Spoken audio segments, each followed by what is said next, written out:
إن الحمد لله نحمده ونستعينه ونستغفره ونعوذ بالله من شرور أنفسنا ومن سيئات أعمالنا من يهده الله فلا مضل له ومن يضلل فلا هادي له وأشهد أن لا إله إلا الله وحده لا شريك له وأشهد أن محمدًا عبده ورسوله أما بعد فإن خير الحديث كتاب الله وخير الهدي هدي محمد صلى الله عليه وسلم وشر الأمور محدثاتها وكل محدثة بدعة وكل بدعة ضلالة وكل ضلالة في النار. أعوذ بالله السميع العليم من الشيطان الرجيم من همزه ونفخه ونفثه واتقوا فتنة لا تصيبن الذين ظلموا منكم خاصة واعلموا أن الله شديد العقاب. وقال تعالى ونبلوكم بالشر والخير فتنة وإلينا ترجعون. اللهم اغفر لنا ما قدمنا وما أخرنا وما سررنا وما أعلنا وما أسرفنا وما أنت أعلم به منا، أنت المقدم وأنت المؤخر وأنت على كل شيء قدير. اللهم حبب إلينا الإيمان وزينه في قلوبنا وكره إلينا الكفر والفسوق والعصيان واجعلنا من الراشدين. اللهم زينا بزينة الإيمان واجعلنا هداة مهتدين. اللهم انفعنا بما علمتنا وعلمنا ما ينفعنا وارزقنا علما ينفعنا. گرامی قدر، قابل فخر، سرمایہ افتخار، معزز علماء کرام، حاضرین اعظام، داعیان دین و ملت، عفت مآب خواتین اسلام اور آسمان توحید کے درخشندہ ستاروں، جس عنوان کا اعلان کیا گیا یقیناً وہ عنوان ہر دور کے لیے اہم ہے، بالخصوص اس فتنے اور فساد کے دور میں بہت ہی حساس اور برننگ ٹاپک ہے.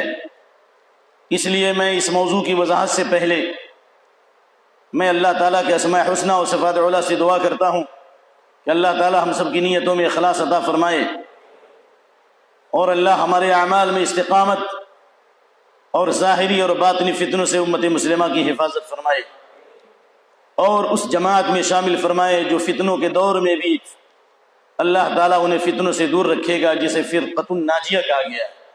فرقۃ الناجیہ کا مطلب یہ ہے کہ اللہ لا تضرہ فتنۃ ما دامت السماوات والارض، قیامت تک یعنی قیامت کے قریب تک جو جماعت حق پر رہے گی اللہ ان کو فتنوں سے محفوظ فرمائے گا. اس لیے اس کو فرقہ ناجیہ کہا گیا، اور اس لیے بھی کہ جہنم کے عذاب سے بھی وہ نجات پائیں گے. تو بہرحال فتنے کا عنوان آپ نے سنا، ابھرتے ہوئے فتنے اور علامات قیامت. جلدی میں اس عنوان کی اصلاح نہیں کر سکا. بعد میں غور کرنے سے پتہ چلا کہ اس عنوان کو اس طرح نہیں ہونا چاہیے، بلکہ ابھرتے ہوئے فتنے اور سلف صالحین کا منہج، ابھرتے ہوئے فتنے اور ہمارا موقف. کیوں؟ اس لیے کہ سارے فتنے قیامت کی علامتیں ہیں، قیامت کی نشانیاں، اور اللہ کے نبی صلی اللہ علیہ وسلم کا دنیا سے جانا ہی قیامت. اس لیے کہ اللہ کے نبی صلی اللہ علیہ وسلم نے اپنی موت کو بھی آزمائش قرار دیا، فتنہ قرار دیا. ثلاث من نجا منہن فقد نجا، 3 فتنوں سے جو بچ گیا گویا وہ سارے فتنوں سے بچ گیا. موتی وقتل خلیفۃ مضطہد وفی روایہ مستبر بالحق والدجال. نبی صلی اللہ علیہ وسلم کی وفات، آپ کا دنیا سے جانا، یہ بھی فتنہ ہوا، صحابہ کی آزمائش بھی جو بے شمار حدیث میں، اور حضرت عثمان رضی اللہ عنہ کی شہادت، اس سے بھی بڑے فتنے پیدا ہوئے، جس کے بارے میں اللہ کے نبی صلی اللہ علیہ وسلم نے حدیث ثوبان وَإِذَا وُضِعَ السَّيْفُ مِنْ أُمَّتِي لَمْ يُرْفَعْ عَنْهَا إِلَىٰ يَوْمِ الْقِيَامَةِ، جب میری امت میں تلوار نیام سے باہر آ جائے گی، جب ایک مرتبہ ناحق خون ہوگا، یعنی خلیفے کا، قیامت تک تلوار نیام میں واپس نہیں ہوگی، قیامت تک فتنے برپا ہوتے رہیں گے، ناحق خون ہوتا رہے گا. اور تیسرا فتنہ جو روئے زمین کا سب سے بڑا فتنہ ہے، جو آج بڑے بڑے دجاجلہ اور بڑے بڑے مکار اور عیار مہدویت کے روپ میں اور اپنے آپ کو اصلاح مصلحین کے روپ میں اور عیسیٰ علیہ السلام کے روپ میں اپنے آپ کو ظاہر کر رہے ہیں۔ ان دجالوں کا سب سے بڑا سرغنہ جو کانا دجال ہے، جو ما بین خلق آدم الى قیام الساعہ فتنة اکبر من فتنة الدجال، جب سے دنیا قائم ہے اس وقت سے لے کر قیامت تک تمام فتنوں میں سب سے بڑا فتنہ دجال کا فتنہ ہوگا۔ تو معلوم یہ ہوا کہ یہ سارے فتنے جو آج رونما ہو رہے ہیں اور قیامت تک رونما ہوتے رہیں گے، یہ فتنے امت مسلمہ کی آزمائش ہے، حق اور باطل کے درمیان امتیاز کرنے والی ہے، اور انہی فتنوں میں ایمان کندن کی طرح چمکے گا، کیونکہ اللہ نے فرمایا یومہم علی النار یفتنون، جہنم میں جو لوگ ڈالے جائیں گے ان کے بارے میں بھی فرمایا کہ جہنم کی آگ میں تپائے جائیں گے۔ فتنے کے ذریعے سے آدمی کا ایمان خالص ہوتا ہے، اگر بغیر آزمائش کے کسی کا ایمان اللہ قبول کرتا تو اللہ انبیاء کو نہیں آزماتا۔ اس لیے فتنے کے جو کئی معنی ہیں ان میں سے سب سے پہلا اور اہم معنی وہ ہے آزمائش۔ اس لیے اللہ نے کہا وَنَبْلُوكُمْ بِالشَّرِّ وَالْخَيْرِ فتنہ، ہم تمہیں آزمائیں گے، شر کے ذریعے بھی، مصیبتوں کے ذریعے بھی، آلام کے ذریعے بھی، اور خیر اور بھلائی کے ذریعے بھی، خوشحالی اور فارغ البالی کے ذریعے بھی آزمائیں گے۔ فتنہ یہ آزمائش ہے۔ اس لیے اللہ رب العالمین نے ہم کو اور آپ کو اس بات کی تعلیم دی ہے، ان فتنوں سے پہلے اللہ سے عافیت کی دعا کرے، ان فتنوں سے پہلے اللہ سے نجات کی دعا کرے۔ اس لیے کہ حضرت ابو بکر صدیق رضی اللہ تعالیٰ عنہ نے نبی صلی اللہ علیہ وسلم کی وفات کے بعد یہ بیان کیا کہ میں نے اللہ کے نبی صلی اللہ علیہ وسلم کو فرماتے ہوئے سنا ما عطی احد بعد الیقین خیرا من العافیہ، یقین کے بعد سب سے عظیم نعمت یہ ہے کہ اللہ کسی کو عافیت نصیب کرے، اللہ فتنوں سے نجات دے، مصیبتوں سے نجات دے۔ اسی لیے اللہ کے نبی نے فرمایا وَاسْأَلُوا اللَّهَ الْعَافِيَةَ وَاسْأَلُوا اللَّهَ أَن يَسْتُرَ عَوْرَاتِكُمْ وَيُؤَمِّنَ رَوْعَاتِكُمْ، اللہ سے دعا کرو کہ اللہ تمہارے عیب پر پردہ ڈالے، اور اللہ سے یہ دعا کرو کہ اللہ تمہارے خوف کو امن سے بدل لے۔ اور آپ صلی اللہ علیہ وسلم کی دعاؤں میں سے سنن ابی داؤد کی کہ لم يكن يدع النبي صلی اللہ علیہ وسلم هؤلاء الكلمات حين يصبح حين يمسي، آپ صبح و شام اس دعا کو پڑھنا نہیں چھوڑتے تھے، آپ تمام دعاؤں کے ساتھ اس دعا کے پڑھنے کے زیادہ اہتمام کرتے تھے۔ اللهم اني اسالك العفو والعافيه في الدنيا والاخره، اللهم اني اسالك العفو والعافيه في ديني ودنياي واهلي ومالي، اللهم استر عوراتي وامن روعاتي يا امن روعاتي، اللهم احفظني من بين يدي ومن خلفي وعن يميني وعن شمالي ومن فوقي واعوذ بعظمتك ان اغتال من تحتي۔ اے اللہ میں تجھ سے سوال کرتا ہوں، معافی کا سوال کرتا ہوں، امن اور عافیت کا سوال کرتا ہوں، دنیا میں بھی اور آخرت میں بھی۔ اے اللہ میں تجھ سے سوال کرتا ہوں امن کا، عافیت کا، سکون اور اطمینان کا، فتنوں سے نجات کا، اپنی دین کے معاملے میں، دنیا کے معاملے میں، بال بچوں کے اندر، مال کے اندر۔ اے اللہ میری حفاظت فرما آگے سے، میری حفاظت فرما پیچھے سے، اے اللہ میری حفاظت فرما دائیں سے، اے اللہ میری حفاظت فرما بائیں سے، اے اللہ میری حفاظت کر اوپر سے اور میری حفاظت کر نیچے سے۔ اے اللہ میں تیری پناہ چاہتا ہوں اس بات سے کہ کہیں میں چک نہ لیا جاؤں، زلزلے کا عذاب نہ آ جائے۔ تو معلوم یہ ہوا کہ ہر آدمی کو اللہ سے عافیت کی دعا کرنی چاہیے، فتنوں سے نجات کی دعا کرنی چاہیے۔ لیکن اگر فتنے کی آگ میں کوئی پڑ جائے اور آزمائشوں کی بھٹی میں اگر اسے ڈال دیا جائے تو کیا کرنا چاہیے اس کو؟ جی صبر کرے، استقامت اختیار کرے اور اللہ کی رسی کو مضبوطی سے تھامے، صحابہ اور سلف صالحین کے منہج کو مضبوطی سے تھامے۔ ان السعید لمن جنب الفتن، ان السعید لمن جنب الفتن، ان السعید لمن جنب الفتن ولمن ابتلی فصبر فواہا، رواہ ابو داؤد فی کتاب الفتن۔ کامیاب ہے، نیک بخت ہے، سعادت مند ہے وہ شخص جو فتنوں سے بچا لیا گیا، کامیاب ہے اور نیک بخت ہے وہ شخص جو فتنوں سے بچا لیا گیا، کامیاب اور نیک بخت ہے وہ شخص جو فتنوں سے بچا لیا گیا۔ لیکن جو آزمایا گیا اور اس نے صبر کیا، کیا ہی بہتر ہے۔ لہذا فتنوں سے گھبرانا نہیں ہے، راہ حق میں 1000 شیطان میلا کیے وہ میلا کریں گے۔ انبیاء کو بھی اللہ نے آزمایا اور اللہ نے کہا وَلَنَبْلُوَنَّكُمْ حَتَّى نَعْلَمَ الْمُجَاهِدِينَ مِنْكُمُ الصَّابِرِينَ وَنَبْلُوَ أَخْبَارَكُمْ۔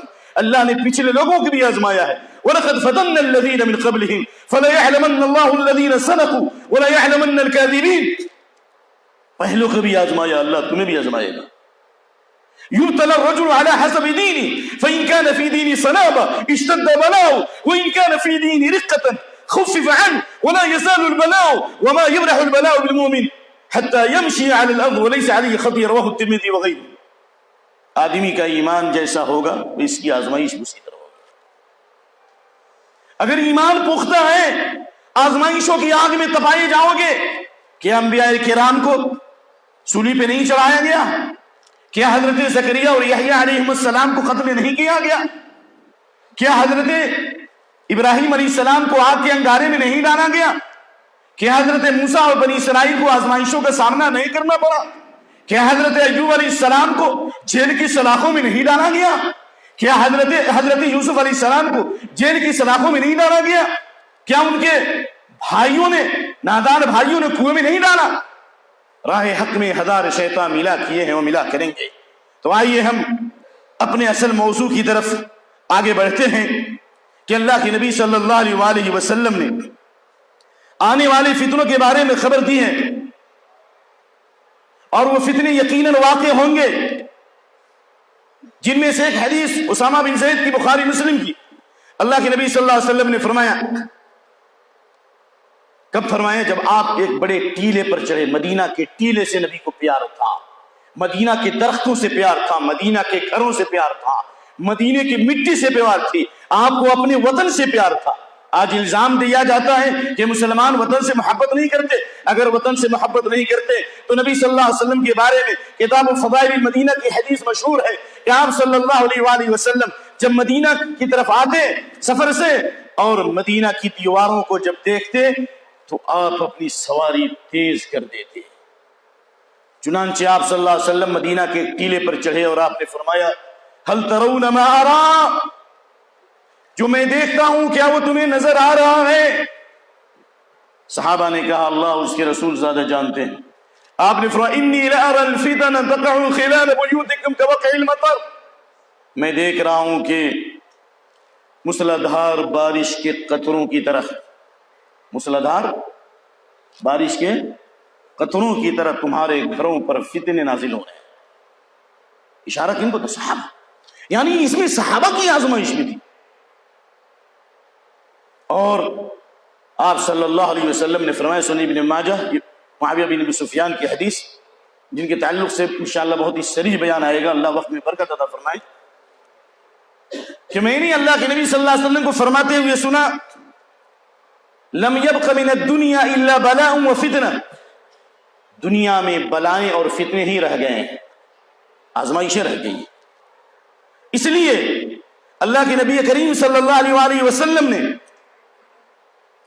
ان فتنوں سے نجات کا راستہ بھی بتایا ہے، ان فتنوں سے بچنے کا طریقہ بھی آپ نے بتایا ہے۔ جہاں آپ نے فتنوں کا تذکرہ فرمایا وہاں آپ نے فتنوں کا علاج بھی بتایا، آپ نے بیماری کے ساتھ دوا بھی بتائی ہے۔ تو وہ بے وقوف ہے وہ شخص جو بیماری کو جان لے اور دوا کا علم نہ سیکھے۔ حضرت ام سلمہ رضی اللہ عنہ کی مشہور حدیث، استيقظ النبی صلی اللہ علیہ وسلم ذات لیلۃ فزعا، ایک رات اللہ کے نبی صلی اللہ علیہ وسلم گھبرائی حالت میں اٹھے، اور زینب والی روایت میں یہ ہے کہ آپ صلی اللہ علیہ وسلم محمرا وجهه، دوسری روایت ہے فتنوں سے متعلق، آپ کی آنکھیں سرخ، آپ کا چہرہ سرخ تھا، آپ گھبرائی ہوئی حالت میں اٹھے۔ کب اٹھے؟ رات میں۔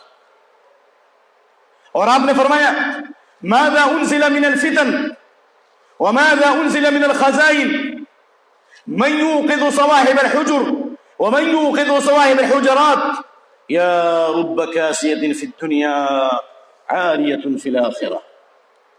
آپ گھبرائی ہوئی حالت میں اٹھے اور آپ نے فرمایا سبحان اللہ، رات میں کتنے فتنے نازل ہوئے، فتنے آسمان سے نازل، بلندیوں سے نازل، بلائیں مصیبتیں اوپر سے آتی، اور کتنے خزانے نازل کیے گئے، ان کمرے میں سونے والیوں کو کون جگائے، یعنی انہیں اٹھ کر عبادت کرنی چاہیے، تہجد پڑھنی چاہیے۔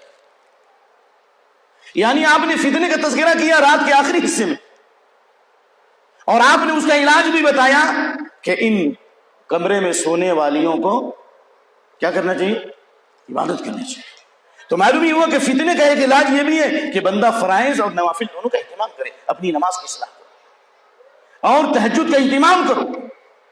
اور آپ نے فرمایا یا رب کاسیۃ فی الدنیا عاریۃ فی الآخرہ، کتنی عورتیں کپڑا پہننے کے بعد بھی ننگی ہوں گی، دنیا میں تو کپڑے ہیں لیکن آخرت میں عمل سے ان کا دامن خالی ہوگا۔ یہ کپڑا اتنا باریک ہے کہ پہننے کے بعد بھی وہ ننگی ہے، تو قیامت کے دن بھی اللہ تعالیٰ انہیں محروم رکھے گا نیکیوں سے اور ثواب سے اور اجر سے۔ اللہ اکبر۔ تو بہرحال فتنوں سے متعلق مختلف قسم کی روایتیں اہل علم نے اپنی اپنی کتابوں میں نقل کی ہیں، جن کے احاطے کا یہ موقع نہیں ہے، لیکن اللہ کے نبی صلی اللہ علیہ وسلم نے جو فتنے بتائے ہیں ان فتنوں کے اندر وہ فتنے بھی ہیں جو داخلی ہیں اور وہ فتنے بھی ہیں جو خارجی۔ داخلی فتنے، گھر کا فتنہ، فتنۃ الرجل فی اہلہ ومالہ وجارہ یکفرہ الصلاۃ والصیام والصدقہ والامر بالمعروف والنہی عن المنکر۔ داخلی فتنے، بال بچوں کا فتنہ ہے، انما اموالکم اولادکم فتنہ، مال اور اولاد بھی فتنہ ہے نا، پڑوسی کا فتنہ ہے، پڑوسی آپ کا نافرمان ہے، اور اسی طریقے سے گھر کے اندر اختلافات، یہ سب فتنے۔ لیکن اللہ کے نبی نے فرمایا اگر آدمی اپنی نماز کی اصلاح کر لے، روزہ صحیح طور سے رکھے، صدقہ اور خیرات کرے، جس کی طرف شیخ نے اشارہ کیا، تو یہ تمام گناہوں کا کفارہ بھی ہے، اور اللہ تعالیٰ ان فتنوں کے ذریعے اللہ تعالیٰ ان فتنوں سے نجات بھی دے گا انہیں۔ اللہ اکبر۔ لیکن یہاں مراد ہے وہ فتنہ جو حذیفہ بن یمان کی جو حدیث ہے والذی تموج کموج البحر، سمندروں کی طغیانی کی طرح، ذرا کان کھول کے سنیے، جس طرح سمندر میں پانی جوش مارتا ہے اور اس جوش میں کوئی بھی شخص اس کے سامنے ٹھہر نہیں سکتا، یہ فتنے جوش ماریں گے اور ایسے جوش ماریں گے کہ چاہے نیک ہو یا بد، صالح ہو یا غیر صالح، مرد ہو یا عورت، چھوٹا ہو یا بڑا، سب اس فتنے کا شکار ہو جائے گا۔ ایک نمبر ایک جن فتنوں کے بارے میں کہا گیا ہے جو آج کا موضوع ہے، وہ فتنے وَمِنْهُنَّ فِتَنٌ كَرِيَاحِ السَّيْفِ قال حذیفہ، کتاب الفتن صحیح مسلم، انی لأعلم الناس بكل فتنة هي ما بيني وبين الساعة ومنها فتن كرياح الصيف اللہ ومنها صغار وكبار۔ حضرت حذیفہ نے کہا میں ان تمام فتنوں کو جانتا ہوں جو میرے درمیان اور قیامت کے درمیان، جتنے فتنے آئیں گے، جتنی مصیبتیں آئیں گی، جتنے دجال کذاب پیدا ہوں گے، اور جتنے ملک تباہ و برباد ہوں گے، اور امت مسلمہ پر جو مصیبتیں نازل ہوں گی، وہ سارے فتنوں کو میں جانتا ہوں، اللہ کے نبی صلی اللہ علیہ وسلم نے بتایا۔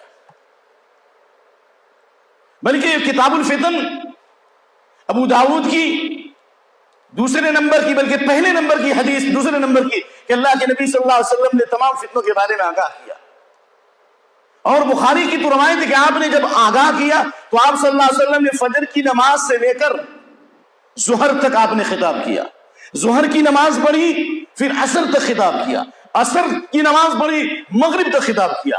فَأَعْلَمُونَا أَحْفَظُونَا، حضرت حذیفہ کہتے ہیں ہم میں سب سے بڑا عالم وہ ہے جس نے سب سے زیادہ نبی کی حدیث کو یاد کیا۔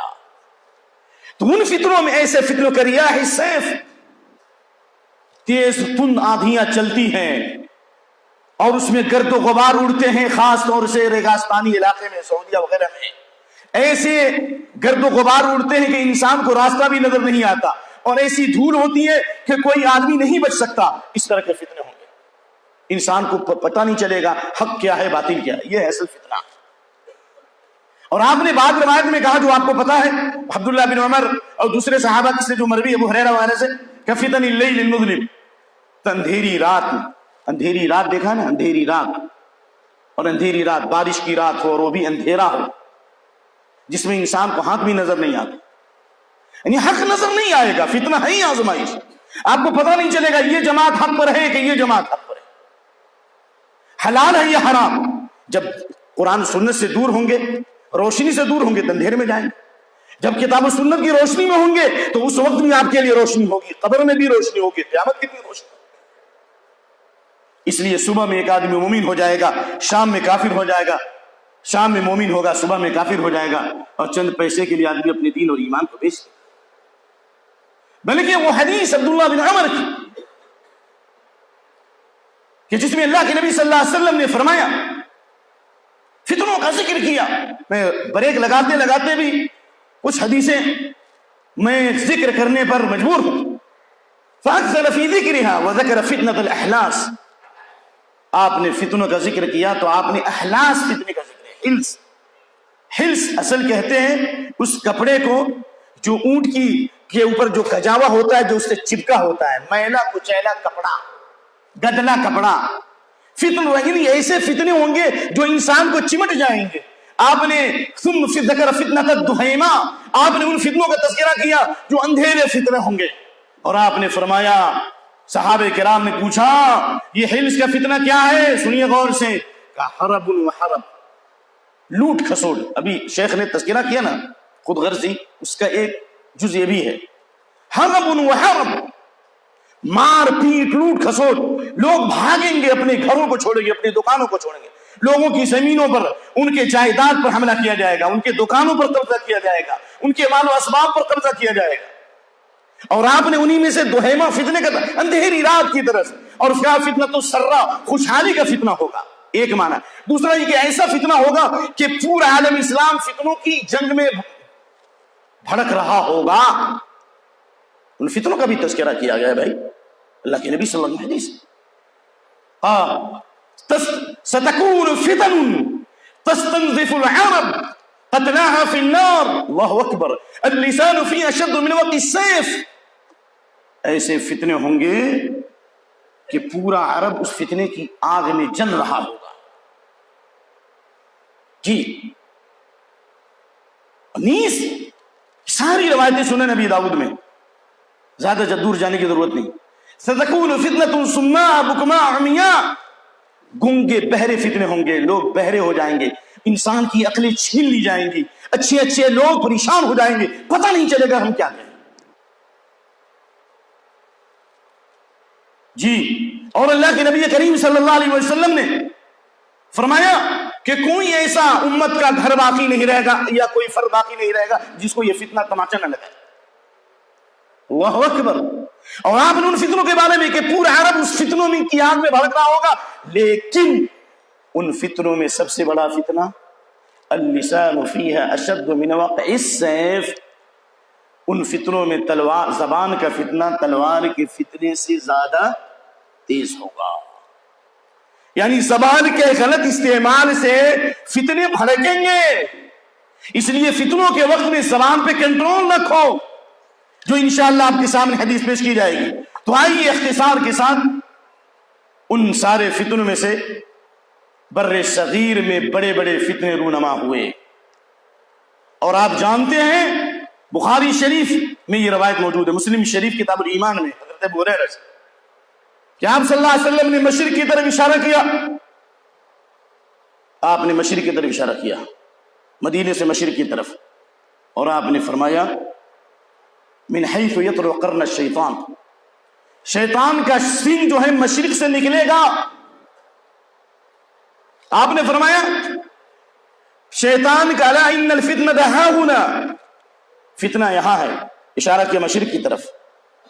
تو مشرق، مدینے سے مشرق میں جتنے بڑے بڑے ممالک آئے، چاہے وہ عراق ہو، چاہے وہ روس ہو، سین ہو، ہند ہو، جتنے ممالک آئے، جتنے بڑے بڑے فتنے رونما ہوئے اور بڑے بڑے فرقے پیدا ہوئے، خوارج کا فتنہ، اور سے سنو، معتزلہ کا فتنہ، جہمیہ کا فتنہ، ارتداد کا فتنہ، جی یہ سارے فتنے کی آگ بھڑکی ہے مشرق میں. انہی میں سے ایک فتنہ ہے جو بہت اختصار سے چل رہا ہوں، وہ فتنہ انکار حدیث. اور یہ انکار حدیث دراصل یہ یہود و نصارہ کی سازش تھی کہ مثال ماہ چمکتا تھا جس کے داغ سجود خرید لی ہے فرنگی نے وہ مسلمانی. یعنی جب یہود و نصارہ نے اس بات کا مطالعہ کیا کہ ہم مسلمانوں کے جذبات کو سرد نہیں کر سکتے، تو یہ سب سے بڑی سازش کی کہ ان کے اندر شکوک و شبہات پیدا کر دو. کہیں انہوں نے سندوں پہ کلام کیا، کہیں صحابہ کی عزت اور عصمت پر حملہ کیا، اور کہیں پوری شریعت کو قابل رد قرار دیا. یہ سب اسی سلسلے کی کڑی ہے جس کی طرف رب العالمین نے اشارہ کیا. اعوذ باللہ من الشیطان الرجیم. لا يقاتلونكم جميعا الا في قرى محصنة او من وراء جدر بأسهم بينهم شديد تحسبهم جميعا وقلوبهم شتى. کبھی آمنے سامنے جنگ نہیں کریں گے، دیوار کے پیچھے سے حملہ کریں گے، پیچھے سے حملہ کریں گے، آمنے سامنے نہیں. اس لیے آپ دیکھ لیجئے جتنے ظاہری اور باطنی فتنے رونما ہوئے ان کے اندر یہود و نصارہ کی لوبی کس طرح کام کرتی رہی. حضرت عمر بن خطاب کی رضی اللہ عنہ کی شہادت، حضرت عثمان رضی اللہ تعالیٰ عنہ کی شہادت، پھر یہ باطل خوارج کا ظہور، شیعہ کا ظہور، معتزلہ کا ظہور، اور ان تمام لوگوں نے اپنی اپنی تائید میں حدیثیں گڑھی اور جو صحیح حدیثیں تھیں ان کا انکار کیا. لیکن ہندوستان میں یہ فتنہ جو رونما ہوا وہ 13ویں صدی ہجری کے اندر، اور انکار حدیث کا فتنہ جو رونما ہوا شروع زمانے میں وہ 2ری صدی ہجری کے اندر عراق میں. سمجھ میں آ رہی میری بات؟ سمجھتے ہیں کہ نہیں؟ اور وہ عراق جس کے لیے نبی نے دعا نہیں کی. آپ کہیں گے نبی نے دعا کیوں نہیں کی؟ اس لیے کہ اللہ کا حکم تھا. آپ نے مکے کے لیے دعا فرمائی، آپ نے مدینے کے لیے دعا فرمائی، آپ نے شام کے لیے دعا فرمائی، آپ نے یمن کے لیے دعا کی، لیکن آپ نے عراق کے لیے دعا نہیں کیا اور کہا ان بها قرن الشیطان یتهیج الفتن. وہاں سے شیطان کا سنگ نکلے گا، فتنے جوش ماریں گے. تو یوں 2ری صدی ہجری کے اندر اور 13ویں صدی ہجری کے اندر یہ فتنہ ہندوستان میں رونما ہوا ہے. اور میں ایک ایسی شخصیت کا نام لے رہا ہوں جس نے ملت کے اندر بہت نمایاں کردار ادا کیا، جس نے امت مسلمہ کو پلیٹ فارم لانے کی کوششیں کی ہے، جس نے امت مسلمہ میں دین علم کا چراغ روشن کیا، جس نے امت مسلمہ کے اندر زندگی کا شعور برپا کیا، جس نے مسلمانوں کو جہالت سے اور لاعلمی سے نکال کر ثقافت اور اخلاق کی تعلیم دی. لیکن یہ بھی جان لو کہ انسان کی ایک خوبی یا چند خوبیاں یہ اس بات کی دلیل نہیں ہے کہ وہ مکمل خوبیوں کا مالک ہے. اگر ایسا ہوتا تو میں آپ کو بتاؤں حضرت امام مالک کے بارے میں کیا کہیں. امام مالک رحمت اللہ علیہ فرماتے ہیں مسجد نبوی کے ستونوں کے پاس، سن رہے ہیں کہ نہیں آپ لوگ؟ معاف کیجئے گا، میں چونکہ یہاں کا پرانا مصلی اور نمازی اور حاجی سفر سے آیا ہوں، اس لیے ہو سکتا ہے کہ کہیں کہیں اسلوب میں فرق ہو، اس لیے میری کوتاہی کو معاف کریں. امام مالک رحمت اللہ علیہ فرماتے ہیں میں مسجد نبوی کے ستونوں کے پاس ایسے ایسے اہل اللہ، تہجد گزار، عبادت گزار لوگوں کو دیکھتا تھا کہ اگر ان کو مالوں کی امانت دی جاتی، مالوں کی لاکھوں کی امانت دی جاتی تو اس میں خیانت نہیں کرتے. لیکن مسجد نبوی کے ستونوں کے پاس بیٹھ کر جو حدیث سناتے تھے، حدیث کا درس دیتے تھے، تو ہم ان سے حدیث کا درس نہیں لیتے تھے، ان سے حدیث سنتے ہی نہیں تھے. اتنی بڑی گستاخی کیوں ہوئی بھائی؟ حق تو ہر آدمی سے حاصل کرنا چاہیے. ایک آدمی ہے کسی کی بات سن لینا اور ایک ہے کسی سے علم لینا. اٹ از ڈفرینس، دونوں میں فرق ہے. کسی کی بات سن لینا اور کسی سے علم حاصل کرنا فرق ہے. کہاں کہ ہم مجھ سے حدیث نہیں سنتے، تھوڑا پانی لا بھائی.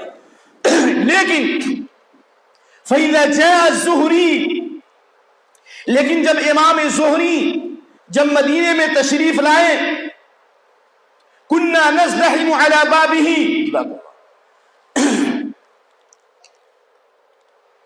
امام زہری جب مدینے میں تشریف لائے ہم بھیڑ لگاتے تھے ان کے گھروں پر. کیوں؟ اس لیے کوئی امام تھے اس وقت. تو سر سید احمد خان جن کا انکار حدیث میں 13ویں صدی ہجری کے اندر پہلا نام آتا ہے، اور انکار حدیث کے فتنے کی بنیاد سر سید احمد خان نے ڈالی. اگر اس میں کسی کو شک ہے تو میں نہیں کہتا، کاغذ کے صفحات سے پوچھو، انٹرنیٹ سے پوچھو، میڈیا سے پوچھو، پریس والوں سے پوچھو، دنیا کے ان بڑے بڑے مہذب لوگوں سے پوچھو. کتاب ان کی، پریس ان کا، اور کتاب کا نام ہے تفسیر الجن والانس. یہ تفسیر الجان والانس. سر سید احمد کی دینی برکتیں، 2 کتابوں کا نام میں نے پیش کیا کیونکہ ہمارے استاد نے اس پر PhD کی. کہا کہ انہوں نے فرشتوں کا انکار کیا، جن کا انکار کیا، ملائکہ کا انکار کیا، آدم کا انکار کیا، اور حدیث رسول میں شکوک و شبہات پیدا کرنے کی کوشش، لیکن اس کے باوجود قرآن اور حدیث کا احترام کرتے رہے. لیکن فتنہ انکار حدیث کا بیج پروان چڑھا سر سید احمد خان کے ذریعے. اس لیے اس وقت کے تمام علماء، ہر مسلک کے علماء نے متفق ہو کر سر سید احمد خان کے اوپر کفر کا فتویٰ صادر کیا، جو بالکل حقیقت ہے. آئیے آگے چلیے. سر سید احمد خان کے ساتھ ساتھ ان کی دعوت کے بعد اس دعوت سے متاثر ہونے والے عبداللہ چکرالوی، جس نے حدیث کو لہو الحدیث کہا، اعوذ باللہ، اور جس کے اوپر اللہ کے نبی کی وہ حدیث، جو 2-3 حدیثیں اس پر ہیں، جس میں سے ایک مہدی کریم کی روایت کہ اللہ کے نبی صلی اللہ علیہ وسلم نے فرمایا یوشک رجل شبعان یقول علی اریکتہ علیکم بہذا القرآن علیکم بہذا القرآن. ایک آسودہ آدمی، آسودہ حال آدمی 4 پائی پر ٹیک لگایا ہوگا، یعنی اس کا مطلب یہ کہ ٹیک لگانے کی ضرورت، لنگڑا ہوگا، ٹیک لگایا ہوگا، کہے گا یہی قرآن لے لو کافی ہے تمہارے لیے، حدیث کی ضرورت نہیں. تاریخ نے بتایا کہ عبداللہ چکرالوی کیا تھا؟ لنگڑا تھا اور آسودہ حال تھا، اور اسی انداز میں وہ اعلان کرتا تھا علیکم بہذا القرآن، قرآن لے لو، حدیث کی ضرورت نہیں. اللہ کے نبی نے فرمایا الا وانما حرم رسول اللہ صلی اللہ علیہ وسلم كما حرم اللہ، اللہ کے رسول صلی اللہ علیہ وسلم نے جن چیزوں کو حرام کیا ہے وہ اسی طرح حرام ہے جس کو اللہ نے حرام کیا. مثال کے طور پر قرآن میں یہ نہیں کہ گدھا حلال ہے یا حرام، کتا حلال ہے یا حرام. حدیث رسول کا انکار کرنے والوں، حدیث رسول میں شکوک و شبہات پیدا کرنے والوں، بتاؤ کتا حلال ہے یا حرام؟ قرآن میں کوئی دلیل، کوئی واضح دے سکتے؟ واضح؟ گدھا حلال ہے یا حرام بتا سکتے؟ کن پرندوں کا شکار حلال ہے، کون پرندہ کھا سکتے ہیں، پرندہ نہیں کھائیں گے، قرآن میں ہے؟ کہاں ہے؟ تو اللہ کے نبی صلی اللہ علیہ وسلم نے اس حدیث میں اس کی طرف اشارہ کیا. اسی طرح احمد الدین امرتسری، اسلم جی راجپوری، غلام احمد پرویز، تھوڑا آگے چلتے ہیں، اس نے ایک مجلہ نکالا طلوع اسلام، جس کی تحریر میں جادو بیانی تھی، کیونکہ اللہ کے نبی نے کہا ان بدل البیان لسحر، بعض بیان میں جادو کا اثر ہوتا ہے. اس لیے خاص طور سے انٹلیکچوئل طبقہ، انگریزینا طبقہ بہت زیادہ متاثر ہوا اور بہت سے لوگ اس کے فتنے کے شکار ہو گئے. لیکن فتنے انکار حدیث کے پھیلنے کے اسباب کیا ہیں؟ میں ایک مثال دیتا ہوں کہ اگر یہ سارے بلب کو اگر بجھا دو تو کیا ہوگا؟ کیا ہوگا؟ آپ بیٹھ بھی نہیں سکتے اور آپ کا پروگرام ہی نہیں چلے گا. تو اللہ نے نبی صلی اللہ علیہ وسلم کو کہا سراجم منیرا، اور امام ابن قیم نے فرمایا سنت کی مثال سورج کی روشنی کی طرح ہے. سنت کی مثال کس کی طرح ہے بھائی؟ بولو، سورج کی روشنی کی طرح ہے. اور بدعت کی مثال رات کے اندھیرے کی طرح ہے. جہاں سنت جائے گی، جہاں قرآن و سنت کا اثر ہوگا، وہاں سے بدعت و خرافات خود بخود بھاگتے چلے جائیں. ایک اور جہاں سنت کی جاننے والے لوگ ہوں گے، وہ ابلیس دجال پر کتنے سخت ہوں گے؟ لوہے کی مار سے بھی زیادہ سخت مار پڑتی ہے. ایک مثال دے دو، نماز میں معمولی ہم انگلی حرکت کرتے ہیں، یہ حرکت نہیں ہے، یہ برکت ہے. یہ حدیث اللہ کی بڑائی کی طرف اشارہ ہے. حدیث ہے نا مسلم احمد وغیرہ کی، لہی اشد علی الشیطان من الحدید، لوہے کی مار سے بھی زیادہ سخت مار پڑتی ہے. اس لیے زہری جن کے بارے میں بھی بتایا گیا، امام زہری کہا العصمت بسنت نجات، سنت کو پکڑ لینا یہ مضبوطی ہے، نجات ہے تمام فتنوں سے. عبداللہ دیلوی جو تابعی جلیل ہے اور جس کی آواز عبد الرحمن السدیس نے بھی اپنے خطبے میں لگائی تھی، اپنے خطبے میں کہا تھا کہ عبداللہ دیلوی تابعی جلیل نے کہا اول ذهاب الدین ترک السنہ، یذهب الدین سنتا سنتا کما یذهب الحبل قوتا قوتا. دین آہستہ آہستہ ختم ہوتا جائے گا، بدعات و خرافات پھیلتے جائیں گے. کب؟ جب لوگ سنت کو چھوڑتے جائیں گے. سنت آہستہ آہستہ مٹتی جائے گی، جس طرح رسی کے ریشے، دیکھا ہے نا حبل، رسی، اس کے ریشے جس طرح آہستہ آہستہ کمزور ہوتے ہیں، اسی طرح لوگ جیسے جیسے سنت سے دور ہوں گے بدعات و خرافات پھیلتے چلے جائیں گے. تو اہم سبب انکار حدیث کا یہ ہے سنت سے دوری. کتاب و سنت کے علم سے دوری، اور اپنی رائے اور اپنی فکر کو کتاب و سنت پر مسلط کرنا۔ کیا مطلب؟ ہماری عقل میں یہ بات نہیں آتی، دجال ہوگا۔ ارے تیری عقل میں نہیں آتی تو کیا تیرے ماں کی عقل میں بات آئے گی؟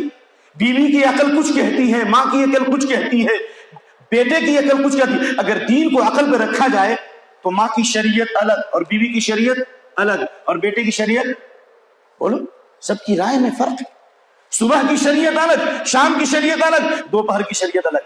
یہ جتنے کاروباری لوگ ہیں نا، ان کا دماغ ہمیشہ چینج ہوتا رہتا ہے۔ اور آج کے مبصرین کا کہنا یہ ہے کہ جو لوگ اس وقت یہ ڈاکٹروں کے پاس جو جاتے ہیں کال کرتے ہیں، یا بڑے بڑے دکانوں میں جو مال لے کے جاتے ہیں، ان کا تبصرہ یہ ہے کہ ہر 25 دن 27 دن پر موڈ بدلتا ہے۔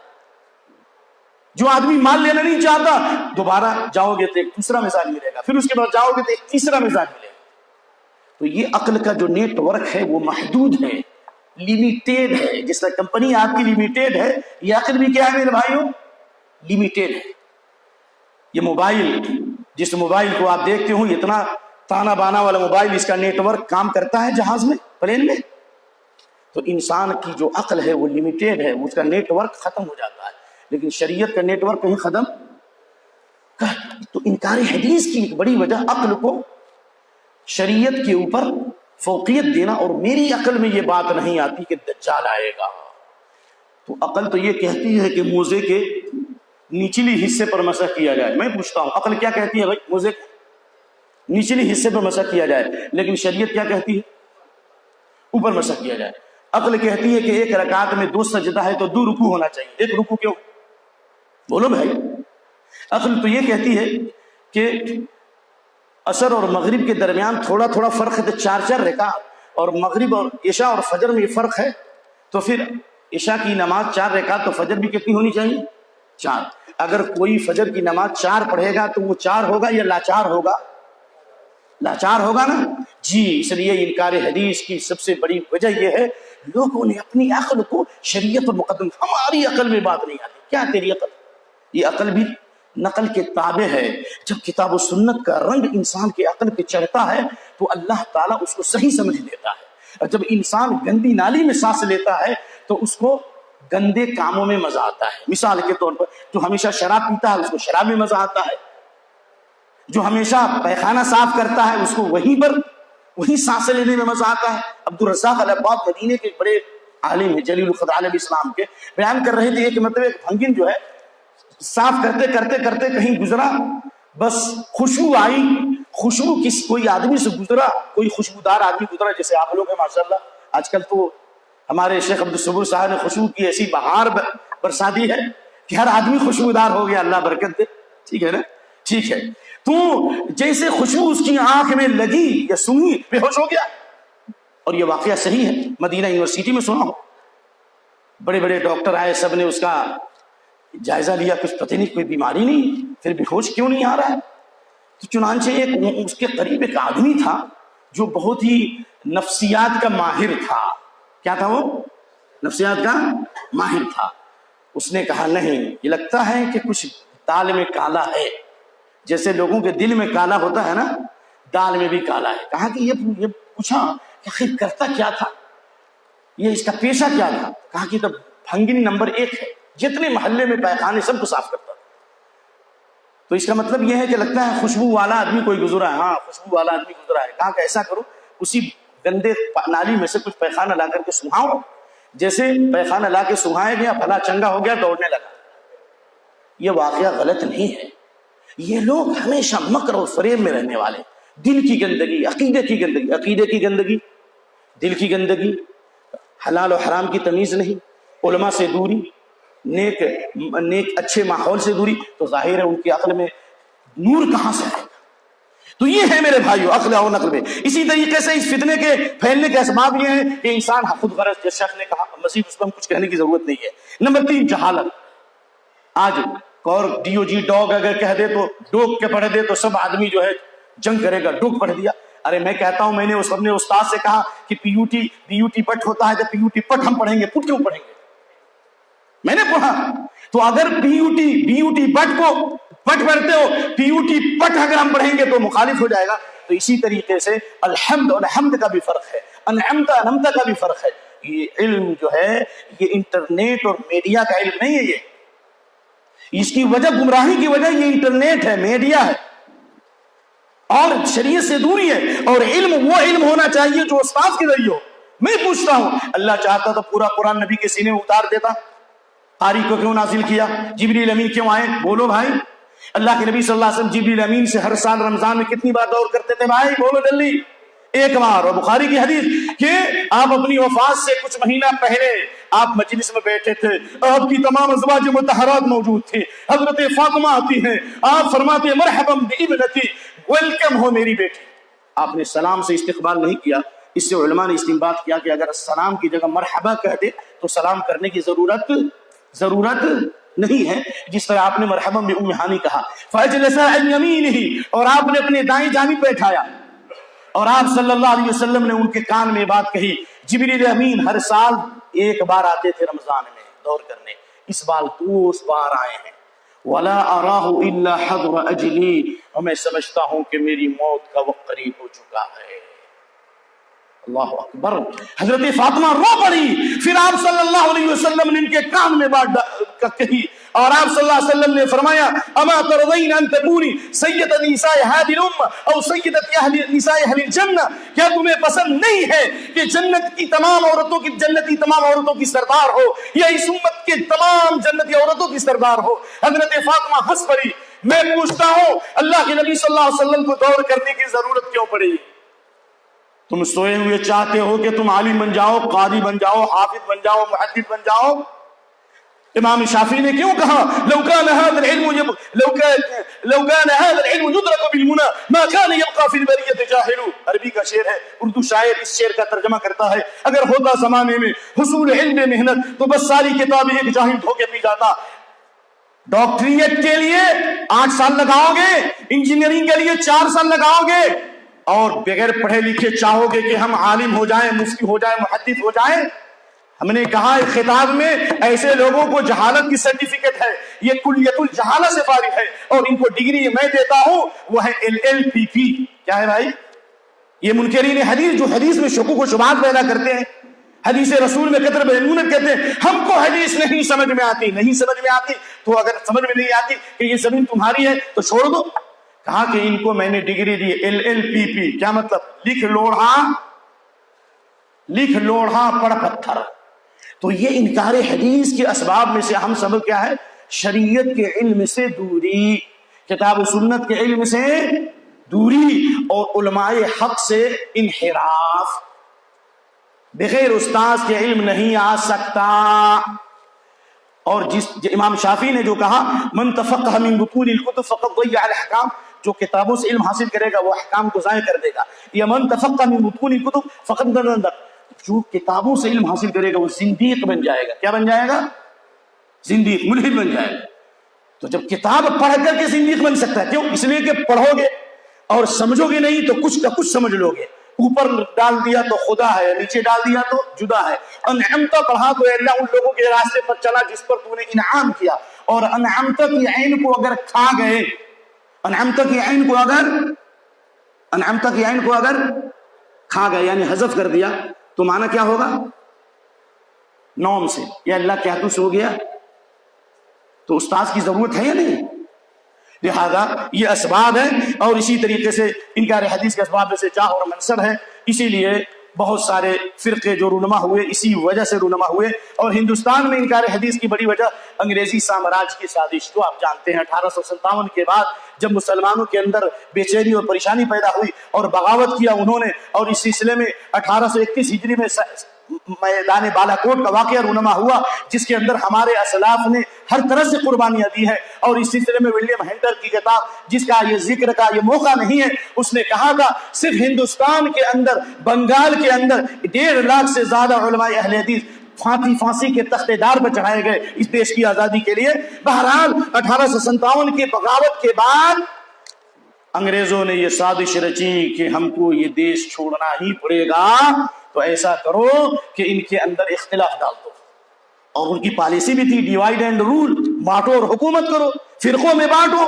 تو اسی طرح حدیث رسول کے اندر بھی انحراف پیدا کرنے کے لیے انہوں نے مختلف قسم کی پالیسیاں بنائی جن کا ذکر کا یہ موقع نہیں ہے.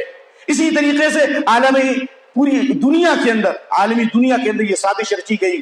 یہودیوں نے نئے نئے مدرسے قائم کیے, نصارہ نے بڑے بڑے مدرسے قائم کیے اور اپنے لڑکوں کو ٹریننگ دی اور حدیث رسول میں شکوک و شبہات پیدا کرنے کی ان کو تعلیم دی. کہیں قادیانیت کا سہارا لیا گیا, کہیں بہائیت کا سہارا لیا گیا, اور کہیں انگریزوں نے بہت سارے لوگوں کو خریدا جن کا ذکر میں کرنا نہیں چاہ رہا ہوں, تاکہ کسی بھی ذریعے سے مسلمانوں اختلاف ڈالا جائے اور حدیث رسول سے جو مسلمانوں کا جو تعلق ہے اور مسلمانوں کے اندر جو اس کی جاذبیت محبت ہے وہ کم کی جائے. آئیے آج کل جو ایسے کلیت الجہالہ سے فارغ لوگ, LLPP والے لوگ, لکھ لوڑا پڑھ پتھر کچھ نہیں معلوم, اور ایسے لوگ کہتے ہیں کہ قرآن کے ہوتے ہوئے حدیث کی ضرورت نہیں ہے, کیا ان کا دعویٰ ہم مان سکتے ہیں؟ ہم کہیں گے دعویٰ قل ہاتوا برہانکم ان کنتم صادقین. وہ دلیل دیتے ہیں کہ قرآن کے ہوتے ہوئے حدیث کی ضرورت نہیں ہے. تو ہم نے پہلے بھی کہا تھا اسے گلبرگہ کے اندر, ہم نے کہا تھا کہ اللہ نے کہا نماز قائم کرو, کیا کرو, اور اللہ نے کہا رکوع کرو, اللہ نے کہا سجدہ کرو. تو نماز کیسے قائم کرو گے؟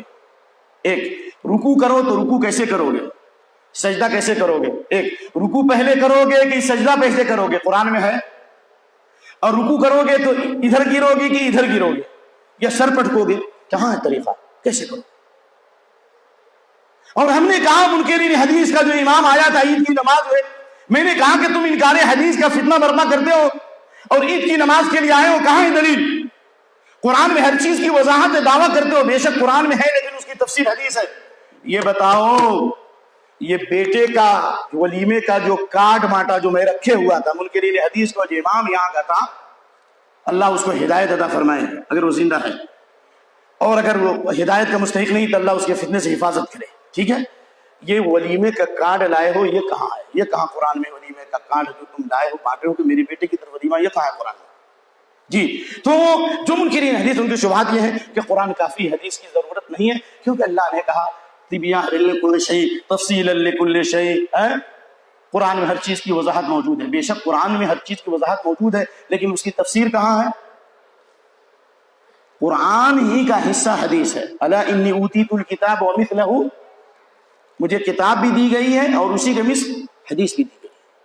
اور اللہ نے قرآن کو دلیل بنایا سنت پر. اللہ نے کہا وَنَزَّلْنَا عَلَيْكَ الْكِتَابَ تِبْيَانًا لِكُلِّ شَيْءٍ تَفْصِيلًا لِكُلِّ شَيْءٍ. ہم نے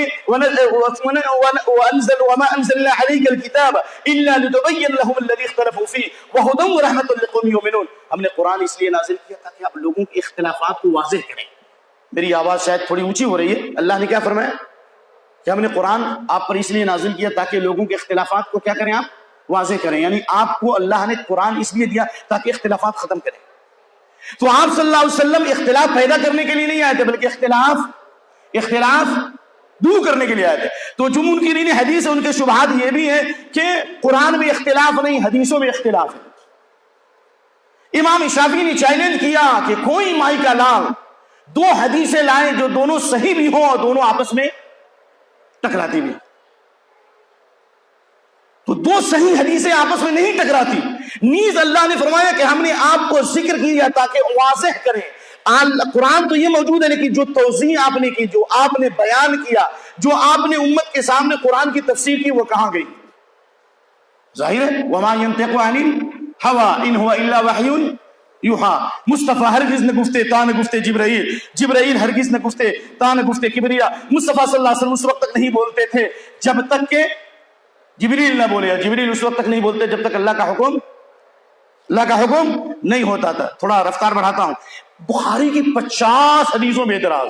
جب میں شروع میں آیا تو میں عمر کے اعتبار سے بالغ تھا, لیکن سمجھ کے اعتبار سے کیا تھا, میں نابالغ تھا, نہیں تھا, کچھ نہیں پتا تھا. لیکن اس ماحول میں رہ کر اور آپ جیسے نوجوانوں اور بزرگوں سے سیکھا. آپ نے ہم سے نہیں سیکھا ہوگا, لیکن میں نے آپ سے سیکھا, اس منبر سے سیکھا, ان بزرگوں سے سیکھا. ہمیں یہ پتا چلا کہ ستاروں سے آگے جہاں اور بھی ہیں, ابھی اس کے انتہا اور بھی ہیں. تو میں ان منکرین حدیث کے پیچھے لگا, اتنی ساری کتابیں کھولا, مولانا ممتاز کو لا کر کے منکرین حدیث کے گھر پر رکھا اور پہرہ داری کے لیے وہاں کھڑا رہا کہ کچھ ہوا تو دیکھا جائے گا. لیکن الحمدللہ کہیں پر اللہ نے حق وہ ہے جو سر چڑھ کر بولے. اللہ کی قسم ایک سوال کا بھی جواب نہیں دیا. آپ یقین کریں گے میرا ایک بہت ہی واضح، اللہ ریا سے بچائے، واضح مناظرہ ہوا مناظر منکرین حدیث سے حیدرآباد، اور ان کے بہت سارے چہرے میرے درس میں تھے، درس قرآن یا کہیں پر ہو رہا تھا، بنجارہ ہلس نام ہے نا. اس آدمی نے کہا کہ قرآن ہمارے لیے کافی حدیث کی ضرورت نہیں ہے، اور جب قرآن کافی حدیث کی ضرورت نہیں ہے تو ہم عذاب قبر کو نہیں مانتے. سننا ہے کہ نہیں؟ ہم عذاب قبر کو نہیں مانتے.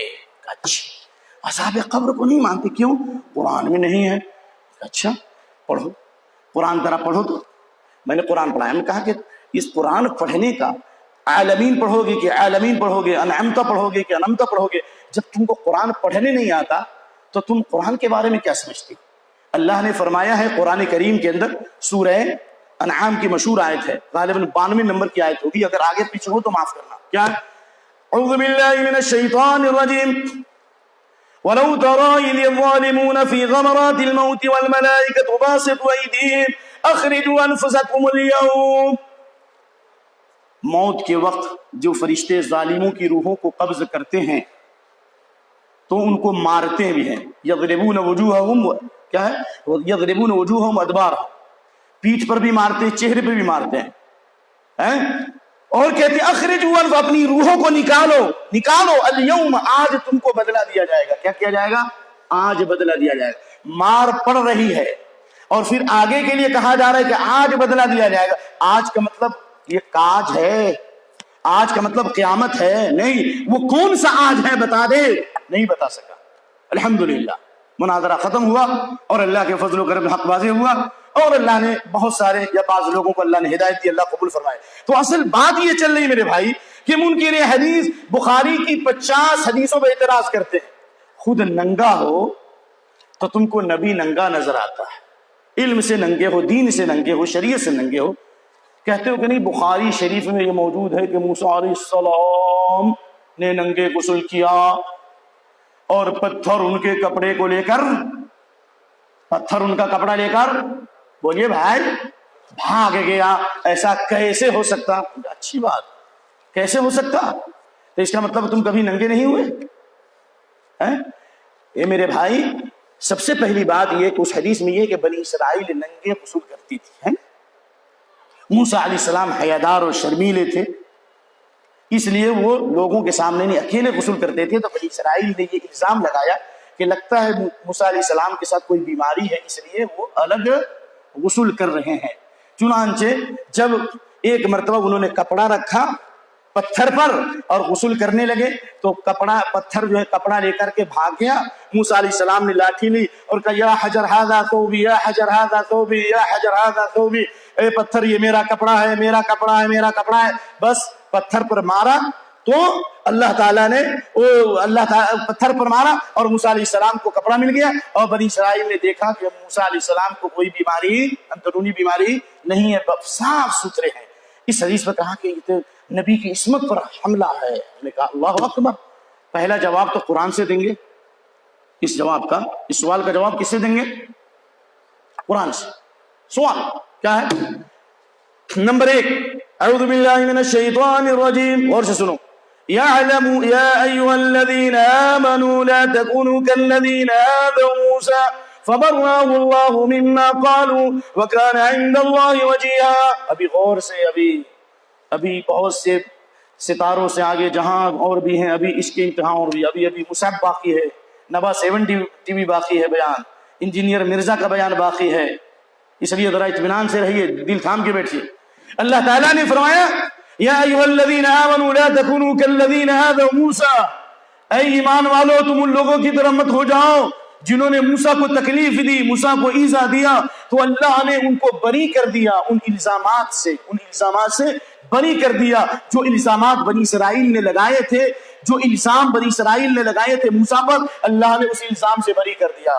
ہم کہتے ہیں اے منکرین حدیث، اے پرویزیو، کہتے ہو کہ قرآن کے ہوتے ہوئے حدیث کی ضرورت نہیں ہے. تو قرآن کا سمجھنا اگر کافی ہے، قرآن کو قرآن سے سمجھتے ہو تو وہ بتاؤ وہ کون سا الزام تھا، وہ کون سا الزام تھا اور وہ کون سی بدنامی تھی اور وہ کون سا اتہام تھا موسیٰ علیہ السلام پر جس سے اللہ تعالیٰ نے موسیٰ علیہ السلام کو بری کیا، اور بری کیا تو کس طرح بری کیا، وہ الزام کون تھا، ایک نمبر دو وہ الزام سے بری کیسے کیا، دونوں قرآن سے بتا. سمجھ میں آ رہی بات؟ قیامت کی صبح تک نہیں بچا سکتے، اسی کا واقعہ حدیث ہے. اب رہا حدیث میں ایسا واقعہ کیوں؟ تو محمد صلی اللہ علیہ وسلم لِكُلٍّ جَعَلْنَا مِنْكُمْ شِرْعَةً وَمِنْهَاجًا، نبی صلی اللہ علیہ وسلم کی شریعت الگ تھی، موسیٰ علیہ السلام کی شریعت الگ تھی، آدم علیہ السلام کی شریعت الگ تھی. اچھا یہ بتاؤ تمام شریعتیں اگر ایک ہے تو آدم علیہ السلام کے بیٹے اور بیٹیاں جو ایک ہی ماں سے پیدا ہوتے تھے، آج جو بیٹا اور بیٹی پیدا ہوا، پھر کل ایک بیٹا بیٹی پیدا ہوا، دونوں کی آپس میں شادی ہوتی تھی نا. اب کہو گے کہ بھائی آدم علیہ السلام کو جو ہے آدم علیہ السلام کو فرشتوں نے سجدہ کیا تو ہم اپنے پیروں کو کیوں نہیں سجدہ کریں؟ تو کہیں گے کہ اپنی بہنوں سے شادی کر سکتے ہو، اپنی بہنوں سے شادی کر سکتے ہو.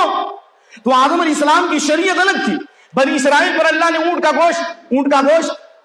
کا گوشت حرام کر دیا، اور ان کے لیے مسجد ہی میں نماز پڑھنا تھا، عبادت خانے میں، باہر نہیں پڑھ سکتے. لیکن وہ ان کی شریعت تھی، یہ محمد صلی اللہ علیہ وسلم کی شریعت ہے، لہذا اختلاف نہیں کرنا چاہیے. رہا موسیٰ علیہ السلام ننگے ہوئے تو یہ قوم نے ننگا کیا، اس لیے اللہ نے فرمایا کہ جو موسیٰ علیہ السلام کی قوم نے کیا وہ کام تم مت کرو، نبی کو ایذا مت پہنچاؤ. کیوں؟ والذین یؤذون رسول اللہ لهم عذاب علیم والذین یؤذون اللہ ورسولہ، جو اللہ ان الذین یؤذون اللہ ورسولہ لعنهم اللہ فی الدنیا والآخرہ، جو اللہ اور اس کے رسول کو ایذا دے اس کے اوپر دنیا اور آخرت میں اللہ کی لعنت ہے. اسی طریقے سے کہتے ہیں جناب ہم حدیث کو نہیں مانتے، بخاری کی 50 حدیثوں میں اعتراض. موسیٰ علیہ السلام نے تماچا مار دیا. کس کو تماچا مار دیا؟ ملک الموت. کیوں اعتراض ہے آپ کو؟ تم موسیٰ ہو یا ملک الموت ہو؟ وہ موسیٰ علیہ السلام تھے، موسیٰ علیہ السلام تھے جن سے اللہ نے کلام کیا، ایک موسیٰ علیہ السلام تھے جن کو اللہ نے مخلص کہا، موسیٰ علیہ السلام تھے جن سے اللہ نے سرگوشی کی، یہ ان کا مقام تھا. چپراسی کا جو مقام ہے وہ مقام پرنسپل کا ہو سکتا، اور جو پرائم منسٹر کا مقام ہے وہ چپراسی کا ہو سکتا، سیکریٹری کا ہو سکتا، وہ موسیٰ علیہ السلام کا مقام تھا. اس لیے اگر انہوں نے ملک الموت کو مارا انسانی شکل میں آئے تو انسانی شکل میں کیا فرشتوں کا آنا ثابت نہیں؟ حضرت مریم کے پاس حضرت جبریل انسانی شکل میں نہیں آئے. ایک نمبر دو کہتے قرآن کے ہوتے حدیث کی تو تماچا کیسے مارا؟ تو اسی قرآن میں موجود ہے کہ حضرت موسیٰ کے تماچے سے، حضرت موسیٰ علیہ السلام کے تماچے سے وہ قبطی ڈھیر ہو گیا نا. فَوَكَسَهُ مُوسَىٰ فَقَضَىٰ عَلَيْهِ، موسیٰ علیہ السلام نے تماچا مارا وہی ڈھیر ہو گیا. تو اس لیے موسیٰ علیہ السلام کے تماچے سے جب وہ قبطی فرعونی ڈھیر ہو گیا، اللہ تعالیٰ نے یہ معجزہ دیا تھا. انسانی شکل میں جب فرشتے آئے تو موسیٰ علیہ السلام نے تماچا مارا، اور اللہ نے فرمایا کہ تم ایک جانور کے یا ایک بیل کے ہاتھ پر جسم پر ہاتھ رکھ، جتنے بال ہے ہر بال کے بدلے کیا ہے اللہ تمہیں زندگی دے گا. پھر معلوم ہوا کہ نہیں آخر میں تو مرنا ہے، تو کہا ابھی روح قبض کر لو. یہ معجزہ ہے جو عام چیزوں پر قیاس نہیں کیا جا سکتا. تو خلاصہ کلام یہ ہے میرے بھائیو، یہ انکار حدیث کا فتنہ یہ اس دور کا فتنہ نہیں ہے، یہ دشمنان اسلام کی سازش ہے، اور اس کے اوپر یہود و نصارہ کی مکمل فلانی ہے کہ الطعن فی الناقل کالطعن فی المنقول. کیوں؟ اس لیے کہ صحابہ پر طعن کرو تاکہ پوری حدیث کے اوپر طعن ہو جائے، حدیث رسول کی بعض حدیثوں پر اعتراض کرو تاکہ تمام حدیثوں کا انکار کر دیں اور ان میں شکوک و شبہات کا راستہ پیدا ہو جائے. اور اسی فتنے کی کڑی جس کے بارے میں نبی نے فرمایا، ذرا سا جگر تھام کے بیٹھو. حضرت ابو ہریرہ کی وہ حدیث، ان ابی ہریرہ رضی اللہ تعالی عنہ قال قال رسول اللہ صلی اللہ علیہ وسلم یاتی فی آخر الزمان دجالون کذابون یاتونکم من الحدیث بما لم تسمع انتم ولا آباؤکم. آخری زمانے میں جھوٹے دجال کذاب آئیں گے. دجال کس کو کہتے ہیں؟ چلیے دجال کہتے ہیں جو حق اور باطل کو گڈ مڈ کر دے، یعنی باطل کو اتنے خوبصورت انداز میں بیان کرے کہ ایسا لگے کہ یہ بات حق ہے، یا باطل کو اتنے خوبصورت آواز میں یا اپنی حیت کے ساتھ پیش کرے کہ ایسا لگے کہ دامن نچوڑ دے تو فرشتے وضو کریں، چمکدار چہرے والے نظر آئیں گے، صافے والے نظر آئیں گے، کرتے پجامے والے نظر آئیں گے. حدیث موجود ہے ترمذی کے اندر، اور عبداللہ بن مبارک نے صحت میں نقل کیا ہے. اللہ کے نبی نے فرمایا سیکون فی آخر الزمان رجال یخلطون الدنیا بالدین السنتهم احلی من العسل وقلوبهم قلوب الذئاب. میری امت کے آخری زمانے میں ایسے دجال کذاب آئیں گے جن کی زبانیں شہد سے زیادہ میٹھی ہوں گی، جو دین کے ذریعے دنیا کمائیں گے. دین کے ذریعے کیا کمائیں گے؟ دنیا کمائیں گے. اور ان کے دل بھیڑیے کو ہوں گے، وہ قلوب الذئاب. اللہ نے فرمایا، یہ حدیث کی تحقیق میں کر چکا ہوں، کہا کہ اللہ نے فرمایا بی حلف، اللہ فرماتا ہے لَبْعَثَنَّ عَلَيْهِمْ فِتْنَةً تَدْعُ الْحَلِيمَ حَيْوَانًا. اللہ فرماتا ہے میں قسم کھاتا ہوں اگر ایسے لوگ امت میں آ جائیں جو دین کے ذریعے دنیا کمانے لگیں اور امت کو گمراہ کرنے لگیں زبان و بیان کی خوبی سے، تو ایسے فتنے میں نازل کروں گا کہ ایک حلیم اور شریف آدمی پریشان ہو جائے گا، یہ نہیں پتا چلے گا حق کیا ہے نہ حق کیا ہے. ایک بات. نمبر 2، یہ جو فتنے پیدا ہو رہے ہیں اور فتنے کو مختلف انداز میں جو بکھیرا جا رہا ہے، مکار عیار لوگ خوبصورت لباس میں ملبوس ہو کر آ رہے ہیں اور زبان و بیان کے ماہر ہیں. اللہ کے نبی نے اشارہ کیا ہے، ان اخوف ما اخاف علی امتی کل منافق علیم اللسان. میں اپنی امت پر سب سے زیادہ خوف کھاتا ہوں ہر اس منافق سے جو زبان و بیان کا ماہر ہوگا. انگریزی بولے گا. آیا تھا نا ایک دجال کچھ سال پہلے انگریزی بولتا تھا، لگتا تھا کہ انگریز بول رہا ہے. عربی بولتا تھا، واللہ سعودیہ میں بہت سے لوگ ایسی عربی نہیں بول سکتے، لیکن ان کی کاپیاں میں نے تھامی ہے، نام تک معلوم ہے. رات میں اٹھ کے لکھتا تھا قرآن کے اندر کی یہ غلطی، اعوذ باللہ.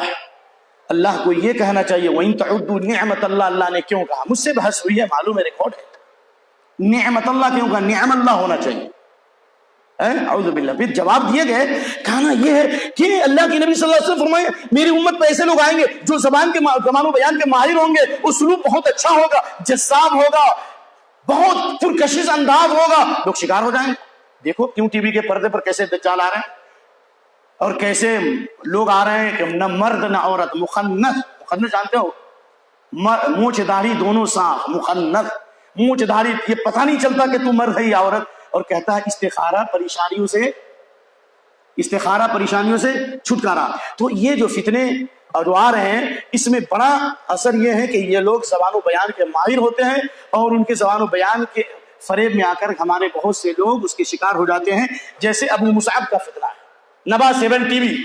خبردار خبردار خبردار خبردار، یاتی فی آخر الزمان دجالون کذابون. ایسے دجال کذاب آئیں گے، ایسی باتیں بیان کریں گے جن کو نہ تم نے سنا نہ تمہارے باپ دادوں نے سنا. فیاکم ایاہم، ان سے ہوشیار رہنا، کہیں یہ تمہیں گمراہ نہ کر دے، کہیں فتنے میں نہ ڈال دے. تو ہم فتنوں سے کیسے بچیں گے؟ قرآن سنت کا علم حاصل کرو، علماء کے پاس آؤ. جب بھی کوئی معاملہ ہے وَإِذَا جَاءَهُم مِّنَ الْأَمْنِ أَوِ الْخَوْفِ أَذَاعُوا بِهِ. اگر بی بی سی لندن بن جاؤ گے، ہر آدمی بی بی سی لندن اور ہر آدمی یہاں بات ہوئی اور فوراً نشر کر دیا. نہیں، آپ جو کوئی بھی بات ملے تو پہلے اس کی کیا کرنا چاہیے بھائیو؟ کیا کرنا چاہیے؟ تحقیق کرنا چاہیے. اس لیے یہ نبا 7 ٹی وی جو وقت کا بہت بڑا دجال ہے اور اس میں بھی ابو مصعب ہے، تو کبھی کہتا ہے کہ میں ابو احمد ہوں، احمد عیسیٰ ہوں. تو کچھ بھی ہو، منافقوں کا سردار کا نام سب سے اچھا تھا، اس کا نام تھا عبداللہ. کیا نام تھا؟ عبداللہ. اور بخاری شریف کتاب الجنائز، لا الہ الا اللہ، 2200 کچھ نمبر کی حدیث ہے کہ منافقوں کا سردار نبی کے کرتے میں دفن کیا گیا. نبی نے اپنا لعاب دہن لگایا، نبی نے نماز جنازہ بھی پڑھی، پھر بھی اللہ نے مغفرت نہیں کی. تو کچھ بھی نام رکھ لے، کوالٹی کا اعتبار ہوگا، کوانٹیٹی کا اعتبار نہیں ہوگا. تم کچھ بھی ہو جا، اس لیے تو جتنا بھی مکر کر لے، اللہ اپنے یریدون لیطفئوا نور اللہ بافواہہم، اللہ اپنے دین کی حفاظت کرے گا اور یہ تھوکوں سے یہ چراغ بجھایا نہ جائے گا. حق کی مثال سورج کی روشنی کی طرح ہے. کوئی آدمی سورج پہ تھوکے گا تو تھوک کس پر پڑے گا؟ تو جتنی سازشیں ہو رہی اس کی مثال وہ تھوک رہے ہیں، اتنی ہی تیزی سے اسلام پھیلے گا. یہ آزمائش ہے. کچھ لوگ بھٹکیں گے لیکن بہت سے لوگوں کو ہدایت ملے گی. اگر حضرت ابو بکر صدیق کے زمانے میں رضی اللہ عنہ ارتداد کا فتنہ اٹھا، امام احمد بن حنبل کے زمانے میں خلق قرآن کا فتنہ اٹھا، تو کیا ہوا؟ اگر مکار عیار لوگ چلے گئے، اللہ نے نئے لوگوں کو پیدا کیا، نہیں پیدا کیا. اور پڑھو ابن کثیر کی تفسیر، یا ایھا الذین آمنوا من یرتد منکم عن دینہ فسوف یأتی اللہ بقوم. اگر تم دین سے پھر جاؤ گے اللہ نئے لوگوں کو پیدا کرے گا. اگر تم دین سے پھر جاؤ گے، مسجدوں کو چھوڑ دو گے، حدیث رسول میں شک کرو گے، سود بازاری میں لگ جاؤ گے، کاروبار کو خراب کر لو گے، تو سنو اللہ کسی کا محتاج نہیں ہے. سنو ابن ماجہ حدیث نمبر پیج نمبر 1 کی حدیث، عن ابي عنبة الخولاني قال سمعت رسول الله يقول لا يزال الله يغرس في هذا الدين غرسا يستعمل في طاعة الله. کہا میں نے اللہ کے نبی صلی اللہ علیہ وسلم فرماتے ہوئے سنا ابو عنبہ خولانی، اللہ اس دین میں نئے پودے لگائے گا. کیا لگائے گا بھائی؟ نئے پودے، نئے لوگوں کو پیدا کرے گا، نئے ایمان والوں کو. اللہ دین کے غلبے کا کام دے گا. اللہ ہمارا اور آپ کا محتاج نہیں ہے. اس لیے یہ نبا 7 ٹی وی بہت بڑا دجالی فتنہ ہے. اور وہ ابو مصعب کہتا ہے میرے ساتھ دشمنی گویا اللہ کے ساتھ دشمنی ہے، اور جو میرا انکار کرے گا اس پر عذاب آئے گا. یہ وحی کب نازل ہوئی تیرے اوپر؟ وحی کا دروازہ تو بند. میں ابھی نقل کیا ہوں ڈائریکٹ، ادھر ادھر سے نہیں، ڈائریکٹ سن کے نقل کیا ہوں. یہ وحی کس پر آئی کہ تیرے ساتھ دشمنی، اللہ کی دشمنی؟ ابو بکر صدیق فرما رہے، خطبہ دے رہے، اطیعونی ما اطاعت اللہ ورسولہ، جب تک میں اللہ اس کے رسول کی اطاعت کروں تو میری اطاعت کرو. اور وَإِنْ أَسَأْتُ فَقَوِّمُونِي وَإِنْ عَصَيْتُ فَلَا سَمْعَ لَكُمْ وَلَا طَاعَةَ.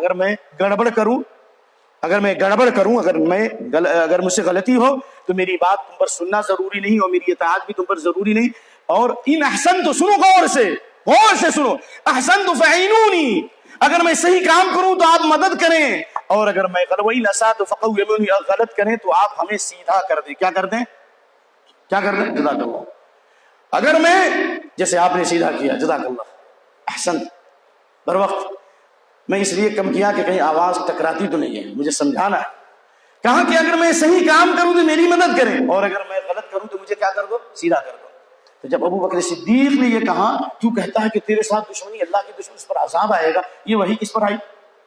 اچھا وحی کا دروازہ تو بند ہے، ہاں، لیکن ایک وحی کا دروازہ کھلا ہے. اور سے سنو، وحی الہی کا دروازہ بند، بولو وحی الہی کا دروازہ، لیکن وحی شیطانی کا دروازہ. اعوذ باللہ من الشیطان الرجیم وَإِنَّ الشَّيَاطِينَ لَيُوحُونَ إِلَىٰ أَوْلِيَائِهِمْ لِيُجَادِلُوكُمْ وَإِنْ أَطَعْتُمُوهُمْ إِنَّكُمْ لَمُشْرِكُونَ.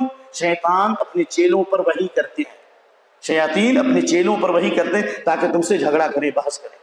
هل أنبئكم على من تنزل الشياطين تنزل على كل أفاك اثیم، جھوٹے مکار لوگوں پر شیطان وحی کرتا ہے. چلیے جناب علی آگے کیا فرماتے ہیں؟ یہ دجال جو ہے یہ کیا ہے؟ ٹیکنالوجی ہے. جو آخری زمانے میں جو دجال آئے گا نا، کانا دجال، تو وہ کہتا ہے کہ اس وقت جو ٹیکنالوجی ہے، ایروپلین ہے، انٹرنیٹ ہے، موٹر سائیکل ہے، یہ سب کیا ہے؟ گویا اس وقت کا دجال ہے. یہ کون مانے گا؟ جس کی یہ بات وہی تسلیم کرے گا جس کو ڈگری ملی ہے جہالت کی، LLPP، لکھ لوڑا پڑھ پتھر، وہی اس بات کو مانے گا. لیکن جس نے حدیث پڑھی ہوگی کہ اللہ کے نبی صلی اللہ علیہ وسلم نے فرمایا کہ ما من نبی، اور سے سنو، ما من نبی الا قد انذر امته والدجال، ہر نبی نے اپنی امت کو دجال سے ڈرایا ہے. اور کسی نبی نے انذر نوح قومه، نوح نے اپنی قوم کو ڈرایا. میں تم کو ایک بات کہتا ہوں جو لم يقله نبی، جو کسی نبی نے نہیں کہا، وہ یہ کہ وانه اعور، وہ کیا ہوگا؟ کانا ہوگا. وہ کیا ہوگا؟ آنکھ کا عیبدار ہوگا. وان ربکم لیس بعور، اور تمہارا رب کانا نہیں ہے. اللہ اکبر. حدیث میں عقیم، وہ بانجھ ہوگا، اس کو کوئی اولاد نہیں ہوگی. اللہ اکبر. تو جو آدمی یہ حدیث پڑھے گا وہ کہے گا کہ نہیں اس وقت کی ٹیکنالوجی ہے دجال ہے. اگر ٹیکنالوجی دجال ہے، موٹر سائیکل دجال ہے، تو تم دجال پر سوار کیوں ہوئے؟ پیدل چلتا کیوں نہیں؟ تو پیدل چلنا نا. اگر ایروپلین دجال ہے تو کیوں سوار ہوتا ہے دوست؟ آگے چلتے رہیے. کہتے ہیں یاجوج ماجوج، جس کے بارے میں حدیث ہے کہ عیسیٰ علیہ السلام کے نزول کے بعد وہ آخری زمانے میں یاجوج ماجوج آئیں گے، پوری زمین میں کچھ تو خون کریں گے، اور یہاں تک کہ زمین جب خون سے بھر جائے گی تو آسمان میں تیر ماریں گے، اللہ تعالیٰ اس کو خون سے بھر کر کے دنیا میں اتارے گا، تو کہیں گے میں نے آسمان کے رب کو بھی کیا کر دیا؟ قتل کر دیا. تو میرے بھائی یہ ساری باتیں کون مانے گا؟ جس نے قرآن نہیں پڑھا، جس نے حدیث نہیں پڑھی، جو علماء کی صحبت میں نہیں رہا، وہی آدمی اس بات کو مانے گا. جو قرآن حدیث پڑھے گا، اچھے ماحول میں رہے گا، جس کے بعد کتاب و سنت کا بلب ہوگا، کتاب و سنت کی روشنی ہوگی، کبھی اس بات کو تسلیم نہیں کرے گا. آگے چلیے. آگے کہتا القاریہ. القاریہ کا معنی کیا آپ بتاؤ بھائی؟ القاریہ کے معنی مصیبت. اطرق الباب، تقرع الباب، انا اول من يقرع باب الجنہ. یہ حدیث ہے نا، میں سب سے پہلے جنت کے دروازے کو کیا کروں گا؟ کھٹکھٹاؤں گا. القاریہ کا معنی کہتا ہے نہیں، القاریہ ملقاریہ اس کا معنی ہے جنگ عظیم ہوگی. کیا ہوگی؟ نیو کلیئر جنگ ہوگی. یہ جنگ یہ کون سی شریعت ہے؟ کب تمہیں کیسے معلوم ہوا؟ القاریہ کے معنی جنگ، یہ کسی عربی لغت میں نہیں، دنیا کی کسی ڈکشنری میں نہیں ہے. یہ کون مانے گا؟ جو جاہل ہوگا وہی مانے. اللہ نے خود القاریہ کی تفسیر کر دی، غور سے سنو. یوم یکون الناس کالفراش المبثوث، جس وقت کے لوگ بکھرے ہوئے پروانے کی طرح ہو جائیں گے. وتکون الجبال کالعہن المنفوش، اور پہاڑ دھنی ہوئی روئی کی طرح اڑنے لگے گا. فاما من ثقلت، یہ قیامت کا ذکر ہے. تو جس نے پورے القاریہ کو پڑھا ہوگا وہ کبھی مانے گا اس شیطان کی بات کو کہ القاریہ کے معنی ہے جنگ عظیم. یہ جنگ اور وہ بھی عظیم جنگ پلس عظیم. کہتے پلس پلس مائنس ہے، تم خود زیرو ہے، خود مائنس ہے. لہذا اس طرح کی باتیں وہ کرتے ہیں، احکام شریعت کا مذاق اڑاتے ہیں وہ لوگ. نماز کوئی چیز نہیں، روزہ کوئی چیز نہیں، زکوٰۃ کوئی چیز نہیں. اور جناب علی قیامت کا انکار کرتے ہیں اور قیامت کی تشبیہ دیتے ہیں کہ نہیں، جس طریقے سے آسمان سے بارش ہوتی ہے، پودے اگتے ہیں، کھیتیاں تیار ہوتی ہیں اور جانور اس کو کھاتا ہے، انسان کھاتا ہے، اور پھر وہی کیفیت بدلی ہوتی ہے، پھر وہ پیخانے کی شکل میں وہ زمین میں جاتا ہے، پھر اس سے فصل تیار ہوتی ہے. اعوذ باللہ، یہ تو بہت بڑی سازش ہے. قیامت کا انکار کرنے والا مومن ہو سکتا ہے؟ مسلمان ہو سکتا ہے؟ اللہ اکبر. یہ تو کفار مکہ بھی یہ تشبیہ نہیں دیتے تھے. وہ کہتے تھے ہیہات ہیہات لما توعدون، ایسا کیسے ہو سکتا کہ ہم مر جائیں، گل سڑ جائیں، پھر ہمیں زندہ کیا جائے؟ تو اللہ نے مثال دی، جو اللہ بارش برسا کر مردہ زمین کو زندہ کر سکتا ہے وہ اللہ اس بات پر بھی قادر ہے کہ مرنے کے بعد دوبارہ تمہیں زندہ کر دے. واضح مثال ہے. پھر سمجھ، یہ کون مانے گا؟ جو قرآن پڑھے گا، حدیث پڑھے گا، جس کا قلب روشن ہوگا. کبھی وہ ابو مصعب اور نبا 7 ٹی وی کے فتنے کا شکار ہوگا بھائیو جناب علی. اور وہ لوگ کہتے ہیں کہ مکہ مدینہ موجودہ مکہ مدینہ نہیں ہے. اللہ اکبر. چلیے آگے. اب آئیے آپ کا محبوب اور آپ کا مرغوب، محبوب تو نہیں کہ مرغوب پسند موضوع، وقت کا فتنہ انجینئر مرزا. جناب علی یہ انجینئر بھی ہیں اور مرزا بھی ہیں، اور آپ اچھی طرح جانتے ہیں کہ مرزائی فتنہ ہندوستان ہی نہیں بلکہ اس وقت پوری دنیا کے اندر مرزائی فتنہ یہ بہت بڑا فتنہ ہے. یہ بات حقیقت کی روشنی میں آپ کے سامنے کہہ رہا ہوں، اور آپ کو پھر میں کہہ رہا ہوں کہ اللہ کے نبی کی جو حدیث یلبسون جلود الضان من اللیل، بھیڑ کے نرم کپڑے پہنے ہوں گے. یہ حدیث، وہ جو حدیث پڑھی نا کذاب والی دیاب والی، اس کا یہ آخری ٹکڑا ہے کہ آخری زمانے میں ایسے لوگ ہوں گے جو نرم نازک کپڑے پہنیں گے، زبان شہد سے زیادہ میٹھی ہوگی لیکن ان کے دل بھیڑیے کے ہوں گے. یہ انجینئر مرزا کے بارے میں میں نے بڑے بڑے مشاہد کے سامنے یہ بات رکھی، کہا کہ اس کے اوپر یہی حدیث صادق آتی ہے کہ اللہ کے نبی فرماتے ان اخوف ما اخاف علی امتی کل منافق علیم اللسان، میں اپنی امت پر سب سے زیادہ ڈرتا ہوں ہر اس منافق سے جو زبان و بیان کا ماہر ہے. ہم کو کسی سے دین لینا ہے تو دیکھنا ہے کہ وہ دین سیکھا یا نہیں سیکھا ہے نا. ہم کو دین لینا یہ بھی سیکھنا ہے کہ دین اس کی زندگی میں ہے کہ نہیں. ہم کو یہ دیکھنا پڑے گا کہ اس نے کس سے حاصل کیا. اچھا آئیے، حضرت عبداللہ بن عباس کی بات مانو گے کہ نہیں مانو گے؟ صحیح مسلم ہماری کتاب ہے یا آپ کی کتاب ہے؟ کس کی کتاب ہے؟ امام مسلم نے جمع کی ہے، اللہ کے رسول کی حدیث ہے. حضرت عبداللہ بن عباس کا قول سنو. کہا جب شروع زمانے میں، غور سے سن رہے ہو کہ نہیں آپ؟ ہوش کے ناخن لو. کہا کہ ایک زمانہ ایسا تھا جب قال رسول اللہ لوگ کہتے تھے اللہ اکبر اللہ اکبر اصغیت الیہ آذاننا، اللہ اکبر اصغیت الیہ آذاننا وابتردته ابصارنا. شروع زمانے میں جب صحابہ کا دور تھا، صحابہ سب کے سب عالم اور فقیہ تھے، بے شمار حدیثیں ہیں کہ اللہ کے نبی نے فرمایا کہ آج دین کے جاننے والے کم ہیں اور تقریر کرنے والے، جن کے جاننے والے زیادہ ہیں اور تقریر کرنے والے کم ہیں. ایک زمانہ آئے گا کہ تقریر کرنے والے زیادہ ہوں گے، بولنے والے زیادہ ہوں گے، دین کے سمجھنے والے کم ہوں گے. کئی حدیثیں ہیں الحمدللہ، وقت نہیں کہ میں پیش کروں. کہاں حضرت عبداللہ بن عباس نے قال رسول اللہ جب کہتے تھے تو ہم اپنے کانوں کو اس کی طرف کیا کر دیتے تھے؟ مرکوز کر دیتے، کان کھڑا کر دیتے اور آنکھ بالکل اس کی تو متوجہ ہوتی تھی، غور سے سنتے تھے. وَلَمَّا رَكِبْتُمُ الصَّحْبَ وَالذَّلُولَ فَهَيْهَاتَ هَيْهَاتَ. لیکن جب فتنوں کا دور آیا، جب اس میں خوارج کا فتنہ آیا اور شیعہ کا فتنہ آیا اور جب اس میں گھسپیٹی لوگ گھسپیٹی کرنے لگے تو ہیہات ہیہات. ما كنا ناخذ الا ما كنا لا ناخذ الا ما كنا نعرف، ہم حدیث اس سے لیتے تھے جس کے بارے میں ہم جانتے تھے کہ یہ حدیث کہاں، بولو حدیث کہاں جاننے والے۔ انٹرنیشنل نمبر پیش کرنے سے ہو جائے گا، انٹرنیشنل دین بھی تو پیش کرنا۔ تو نے کس سے علم حاصل کیا؟ امام بخاری سے بڑا کوئی ہو سکتا؟ امام بخاری کے بارے میں سنیے، میں کہتا ہوں احفظ 500,000 حدیث، امام بخاری کہتے ہیں میں نے 5 لاکھ حدیثیں یاد تھی۔ آگے سنیے، مقدمہ ابن صلاح میں نے خود پڑھا ہے، کہا احفظ 100,000 حدیث، 1 لاکھ صحیح حدیثیں یاد تھی، ٹھیک ہے۔ کہا کہ میں نے 1080 شیخ سے علم حاصل کیا۔ کتنے سے؟ 1000۔ دارالسلام بہت بڑا ادارہ ہے، مکتبہ دارالسلام، وہاں سے بخاری جو چھپی ہے اس کے مقدمے میں یہ بات ہے۔ حوالہ دے رہا ہوں تاکہ آپ گڑبڑ نہ کرو، نہیں تو میرا کالر پکڑ کے پوچھو، انگلش میں بھی موجود ہے یہ، صحیح سند کی، یعنی بالکل قوی روایت۔ کہا کہ میں نے 1080 مشائخ سے علم حدیث حاصل کیا، فکلہم صاحب حدیث، سب کے سب حدیث کے ماہر تھے۔ ایک اور جتنے لوگوں سے میں نے علم حاصل کیا تمام اس بات کو متفق تھے، ان الایمان قول وعمل، یعنی یزید بالطاعہ وینقص بالمعصیہ، ایمان گھٹتا اور بڑھتا ہے۔ ہم نے ان سے علم حاصل کیا۔ اللہ اکبر۔ تو معلوم یہ ہوا کہ صحابہ اور سلف کا منہج یہ تھا، علم اس سے لیتے تھے جس کے پاس سند ہوتی تھی، جس کے پاس تزکیہ ہوتا تھا، اور جو صاحب علم ہوتے تھے۔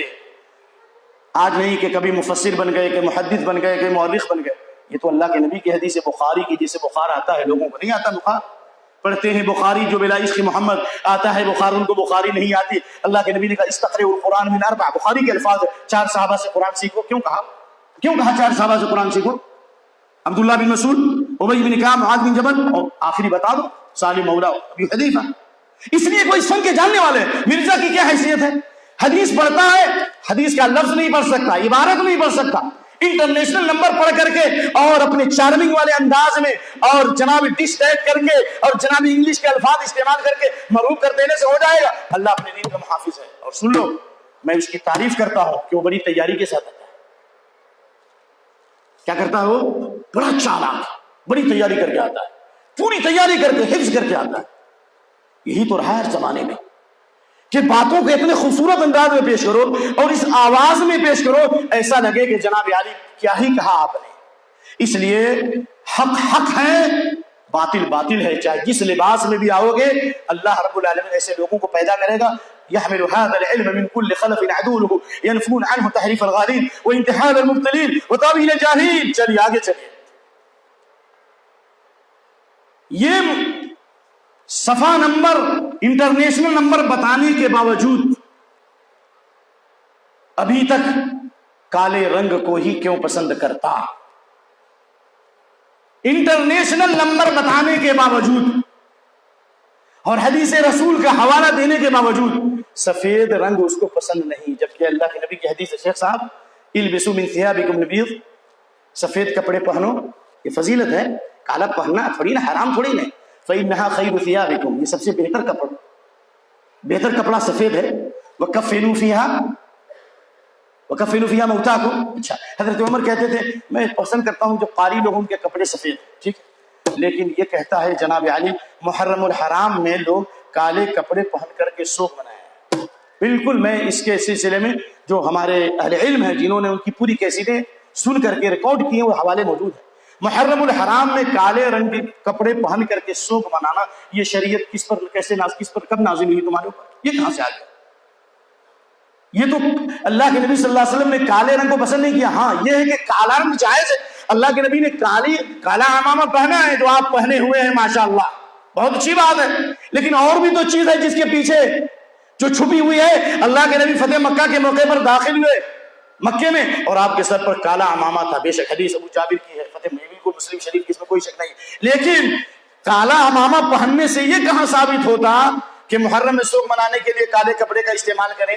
اور جناب علی آگے بڑھتے بڑھتے صحابہ کی توہین کرنے لگے اور کہا کہ سارے صحابہ جنتی نہیں، اعوذ باللہ، جبکہ اللہ نے کہا وَكُلًّا وَعَدَ اللَّهُ الْحُسْنَى، حسنہ کا معنی خود قرآن نے کہا، حسنہ کا کیا معنی ہے خود قرآن نے کہا، لِلَّذِينَ أَحْسَنُوا الْحُسْنَى وَزِيَادَةٌ، حسنہ کا معنی جنت ہے ایک، اور اللہ کے نبی نے فرمایا لا يَمُسُّ النَّارَ مَن رَعَانِي، جس نے مجھے دیکھ لیا ایمان کی حالت میں مرا، اس کو جہنم کی آگ نہیں چھو سکتی۔ آگے سنیے، اللہ کے نبی نے کہا من سب اصحابی فعلیہ لعنت اللہ والملائکۃ والناس اجمعین، جس نے میرے صحابہ کو گالی دی اس پر اللہ کی لعنت، تمام فرشتوں کی لعنت، تمام انسانوں کی لعنت، لا يقبل منه صرف ولا عدل، اس کی کوئی فرض و نفل عبادت قبول نہیں ہوگی۔ آگے سنو، مسلم شریف کی حدیث، لا تسبوا اصحابی، میرے صحابہ کو گالیاں مت دو، فوالذی نفسی بیدی لو انفق احدکم مثل احد ذهبا ما بلغ مد احدهم ولا نصیبا، اگر تم میں سے کسی نے، کسی غیر صحابی نے احد پہاڑ کے برابر سونا خرچ کیا ہے تو میرے صحابہ کے ایک مد اور نصف مد، یعنی مثال ایک پاؤ نصف پاؤ کے برابر بھی نہیں ہو سکتا۔ تو اس میں سارے صحابہ آئیں گے یا نہیں آئیں گے؟ اس لیے غور سے سنیے، ابو زرع الرازی نے کہا، غور سے سنو، ابو زرع الرازی نے کہا، غور سے سنو، اذا رأيت الرجل يعيد احدا من الصحابہ فاعلم انه زنديق، دیکھو کہ اگر کوئی کسی صحابی کو عیب لگاتا ہے سمجھو کہ وہ زندیق ملحد ہے۔ کیوں؟ لأن القرآن حق والرسول حق والسنة حق وإنما أدى إلينا ذلك الصحابہ، قرآن حق ہے، دین حق ہے، رسول حق ہے، دین کو پہنچانے والے کون ہیں؟ دین کو پہنچانے والے کون ہیں؟ صحابہ ہیں۔ کہا فالطعن فی الناقل کالطعن فی المنقول، نقل کرنے والے صحابہ پر طعن کرنا گویا کہ پوری شریعت پر طعن کرنا ہے، پوری شریعت کو دریا برد کر دینے کے اوپر ابھارنا ہے۔ کیوں؟ اس لیے کہ اس دین کو پہنچانے والے کون ہیں؟ صحابہ۔ اس لیے بعض سلف نے کہا معاویہ سترن ہتکہ ہتک من ورائہ، معاویہ پردہ ہے۔ معاویہ کیا ہے؟ پردہ ہے۔ جس نے اس پردے کو پھاڑ دیا اس نے تمام پردے کو پھاڑ دیا۔ ایک نبی کی تکذیب تمام انبیاء کی تکذیب ہے، ایک صحابی کو گالی دینا پورے صحابہ کو گالی دینے کے برابر ہے۔ علامہ طحاوی اپنی کتاب میں لکھتے ہیں حبهم دین و ایمان و احسان وبغضهم کفر و نفاق و طغیان، صحابہ سے محبت رکھنا دین اور ایمان ہے، احسان ہے، اور صحابہ سے بغض رکھنا کفر اور طغیان اور سرکشی ہے۔ اللہ نے فرمایا لیغیظ بهم الکفار، وقت نہیں کہ بتا دوں، امام ابن کثیر نے امام مالک کا قول نقل کیا لیغیظ بهم الکفار، یعنی صحابہ سے بغض رکھنے والے، صحابہ سے دشمنی رکھنے والے کون ہوں گے؟ کون ہیں؟ بولے کافر ہیں، کافر۔ جی جناب، تو وہ کہتے ہیں جناب حضرت ابو موسیٰ اشعری اور معاویہ پر طعن کرتے کرتے یہ بھی کہا کہ حضرت معاویہ کا دور یہ دجالی سسٹم کا، واللہ اس کا جملہ ہے، کیا تھا؟ اعوذ باللہ، دجالی سسٹم کہا۔ شیخ الاسلام ابن تیمیہ اور علامہ ابن قیم وغیرہ پر الزام لگایا اور ابن باز کی طرف نسبت کی کہ ابن باز جو وقت کے بڑے امام ہیں لیکن معصوم نہیں، غلطی ہو سکتی ہے۔ کہا کہ وہ متعہ کے قائل تھے، اللہ کے گھر میں کہا تو میں نے ڈائریکٹ سنا ہے، شاید آپ لوگ سمجھ رہے ہوں گے کہ نہیں، میں نے بہت ساری کلپ سنی لیکن پھر بھی معلومات کی کمی تھی تو مشائخ سے علم حاصل کیا۔ میں نے ڈائریکٹ سنا کہ ابن باز کہتے تھے متعہ حلال ہے۔ متعہ سمجھتے ہیں نا کیا؟ یعنی شیعہ لوگ جو رافضی لوگ ہوتے ہیں وہ چند مدت کے لیے عورتوں سے شادی کرتے ہیں اور کچھ پیسے رکھ کر یا کچھ سامان رکھ کر، اس کے بعد وہ عورت ان کی زوجیت سے نکل جاتی ہے۔ یہ اسلام میں شروع میں حلال تھا، خیبر کے موقع پر حلال ہوا، پھر حرام کر دیا گیا، پھر حنین کے اوطاس کے موقع پر حلال ہوا، پھر اللہ کے نبی صلی اللہ علیہ وسلم نے قیامت تک کے لیے اس کو حرام کر دیا۔ یہ قیامت تک کے لیے حرام ہے۔ کہتے ہیں کہ ابن باز متعہ کے قائل تھے، واللہ جب میں نے ان کے فتاوی اس کے سننے کے بعد فتاوا پڑھنا شروع کیا، میں سمجھ رہے ہیں نا، فتاوا پڑھنے لگا تو کہا نہیں، متعہ کے حرام کے قائل ہیں، لیکن ایک نکاح مسیار ہے۔ نکاح مسیار کا مطلب ہوا کہ وہاں کے ماحول میں بعض لوگ جو ایک سے زیادہ شادیاں کرتے ہیں، کبھی خفیہ شادی کر لیتے ہیں، تو اس کے بارے میں اکثر علماء جواز کے قائل نہیں ہے، لیکن ابن باز کا رجحان یہ ہے کہ اگر ولی موجود ہے، اور سے سن رہے ہو کہ نہیں، ولی موجود ہے، ولی اور دو گواہ، تو حدیث رسول کی روشنی میں لا نکاح الا بولی و شاہدین عدل، ولی اور بغیر دو عادل گواہوں کے نکاح نہیں ہوگا۔ جو عورت لو میرج کرتی ہے، کورٹ میرج کرتی ہے اور بھگا کر کے کوئی کسی سے شادی کر لے، وہ شادی نہیں، وہ بربادی ہے، وہ زنا ہے۔ لا تزوج المرأة لا تزوج المرأة نفسها الزانية هي التي تزوج نفسها۔ ابن ماجہ صحیح الترغیب وغیرہ کی روایت ہے، عورت کی شادی نہیں کرا سکتی، عورت اپنی بھی شادی نہیں کر سکتی۔ جو عورت خود اپنی شادی کرے وہ عورت کیا ہے؟ وہ عورت کیا ہے بھائی؟ زانیہ ہے۔ یہ بہت بڑا فتنہ ہے۔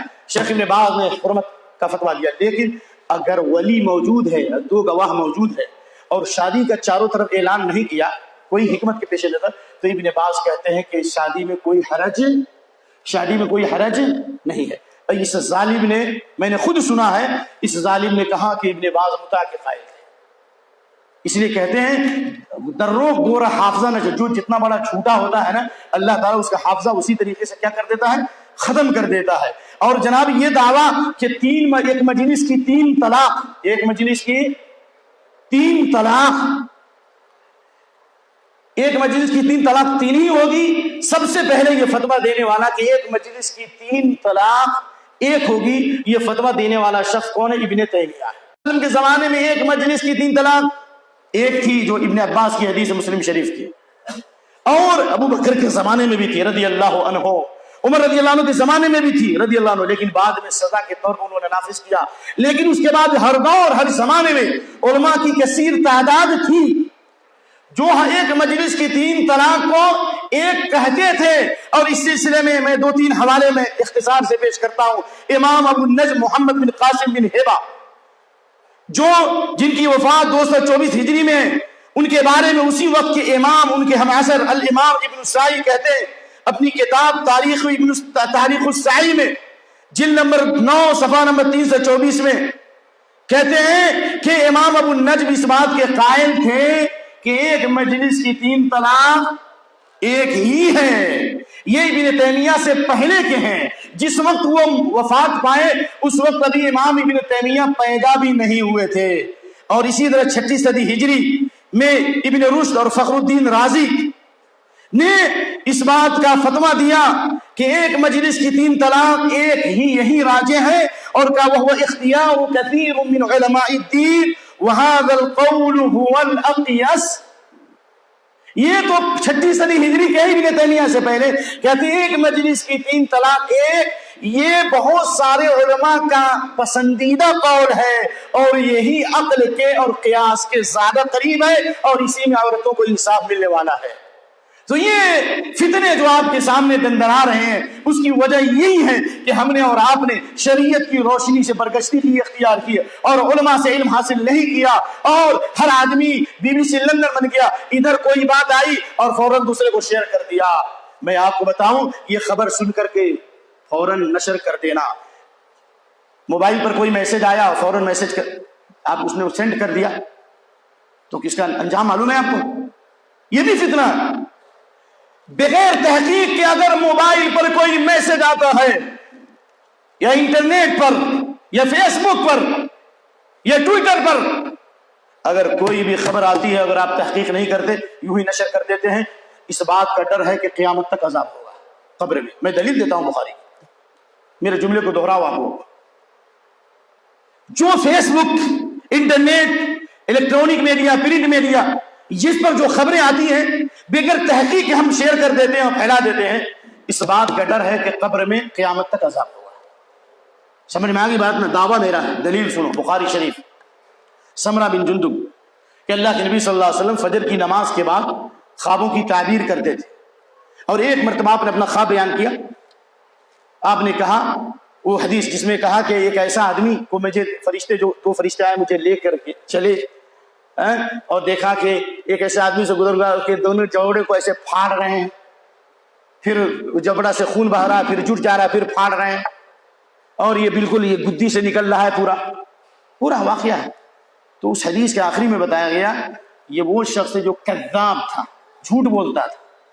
فتحمل عنہ الآفاق، اور جھوٹی خبروں کو پھیلاتا تھا، پوری دنیا کے کنارے میں اس کی جھوٹ پھیل جاتی تھی، جھوٹ بات پھیل جاتی تھی. تو اس میں حدیث میں یہ ہے کہ لا الہ الا اللہ، حدیث کے الفاظ میں بول رہا ہوں کہ اس کے ساتھ قیامت تک الی یوم القیامہ یہ عذاب اس کو قیامت تک ہوتا رہے گا. یہ عذاب اس کو کہاں تک ہوتا رہے گا بھائی؟ یہ حدیث بخاری شریف، راوی سمرہ بن جندب. جی تو جو لوگ اس طرح کی خبریں اڑاتے ہیں، اس بات کا ڈر یہ ہے کہ ان کو قیامت تک عذاب ہوگا. اس لیے اسی فتنے کی ایک کڑی ہے جو اس وقت بہار سے نکلا ہوا شکیل بن حنیف دھتکارا ہوا ایک جماعت کا، نام بھی نہیں لینا چاہتا ہوں، اور میرے علاقے کا ہے اور اس علاقے کا ہے جو میں نے 7 سال علم حاصل کیا،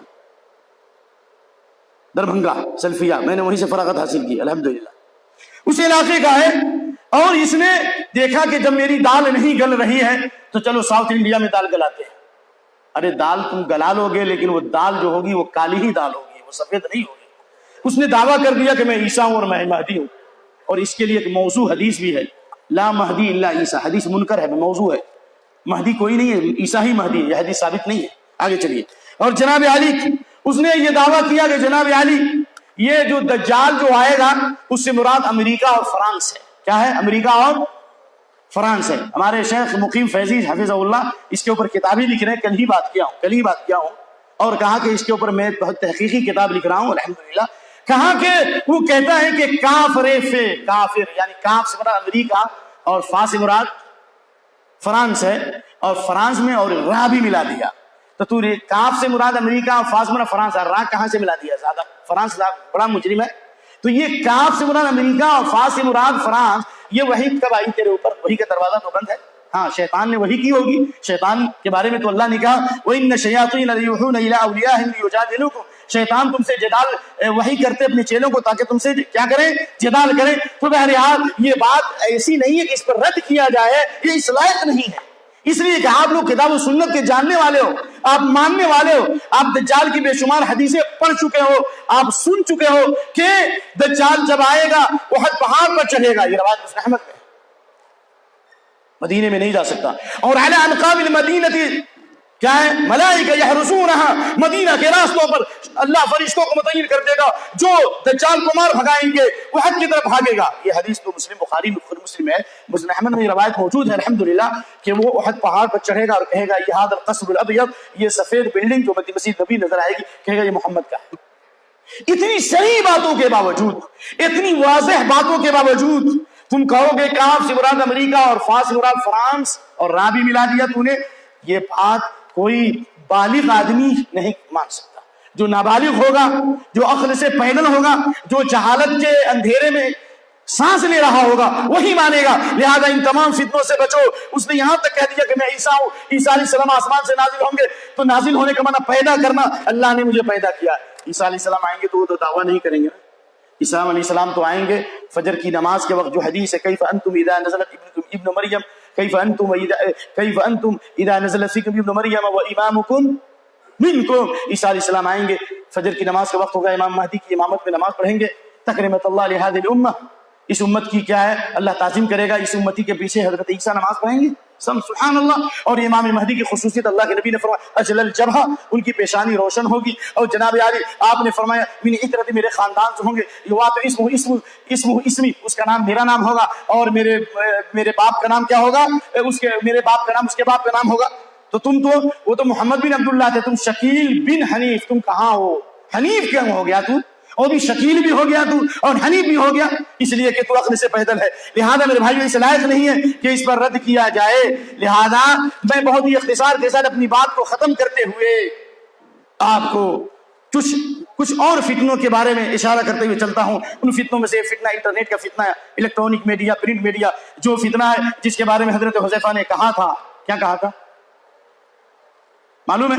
کہا یوشک، اللہ اکبر، لَيُوشِكُ أَن يُصَبَّنَّ عَلَيْكُمُ الشَّرُّ مِنَ السَّمَاءِ۔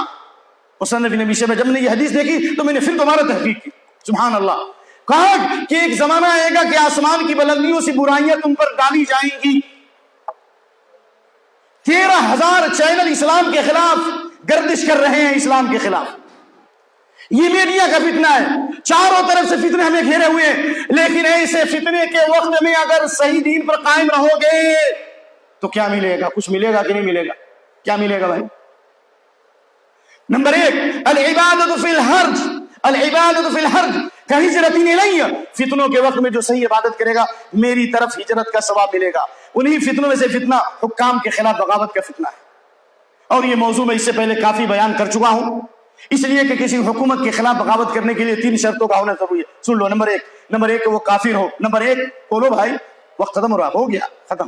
نمبر 1 کہ وہ کافر ہو، نمبر 1۔ نمبر 2 اس کا کفر ہو، کفر بوا ہو، کھلا ہوا کفر ہو، کھلا مسجد کی بے حرمتی کرتا ہو، نماز سے روکتا ہو،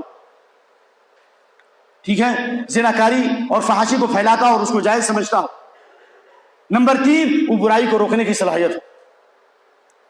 اگر کفر واضح ہے اور برائی کو روکنے کی صلاحیت نہیں ہے تو بغاوت ہمارے لیے کرنا جائز بغاوت کرنا جائز نہیں ہے.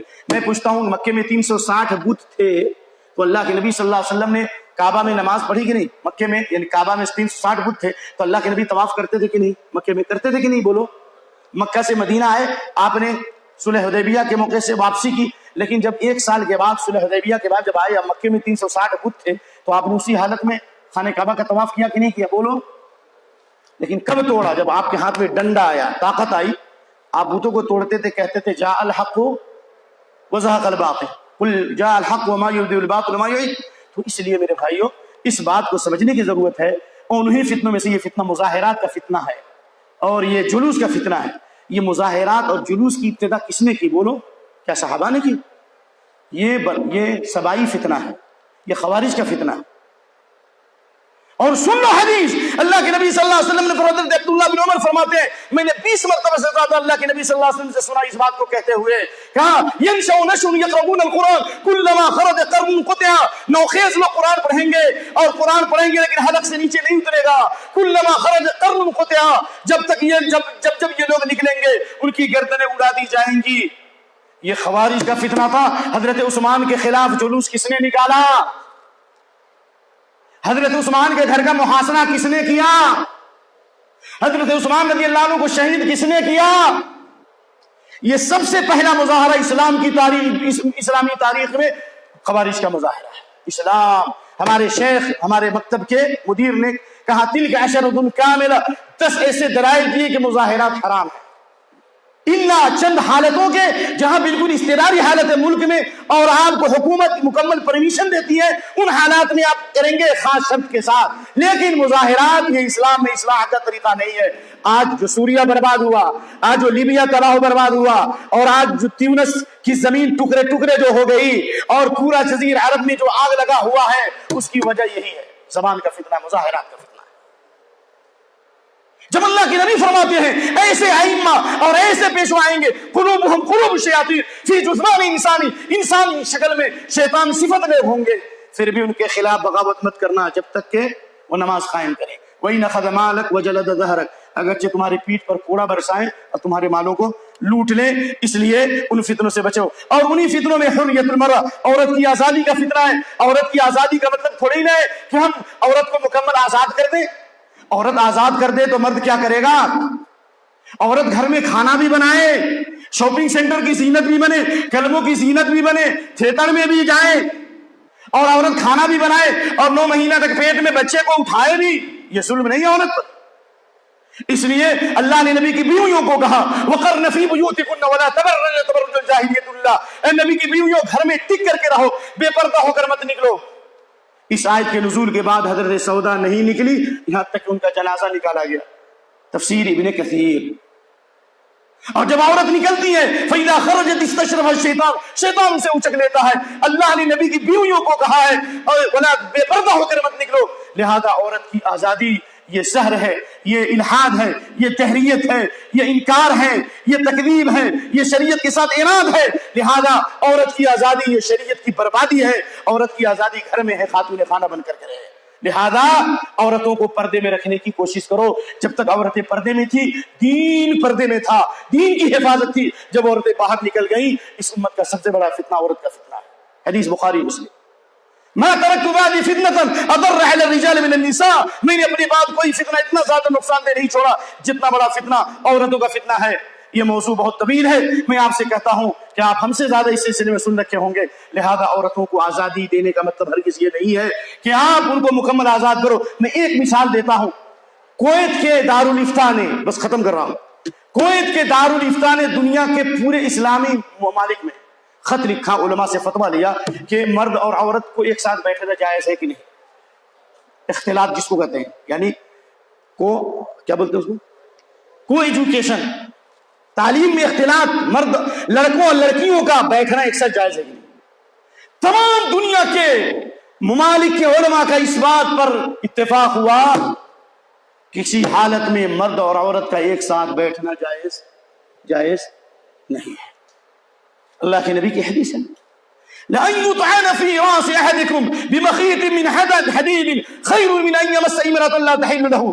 لوہے کی کنگھی سے کسی کے جسم کو چھلنی کر دیا جائے, یہ بہتر اس بات سے کہ اجنبی عورت کے جسم سے تمہارا جسم ٹچ ہو. ہاتھ جسم ٹچ ہونا گویا لوہے کی کنگھی سے نوچنے کے برابر ہے.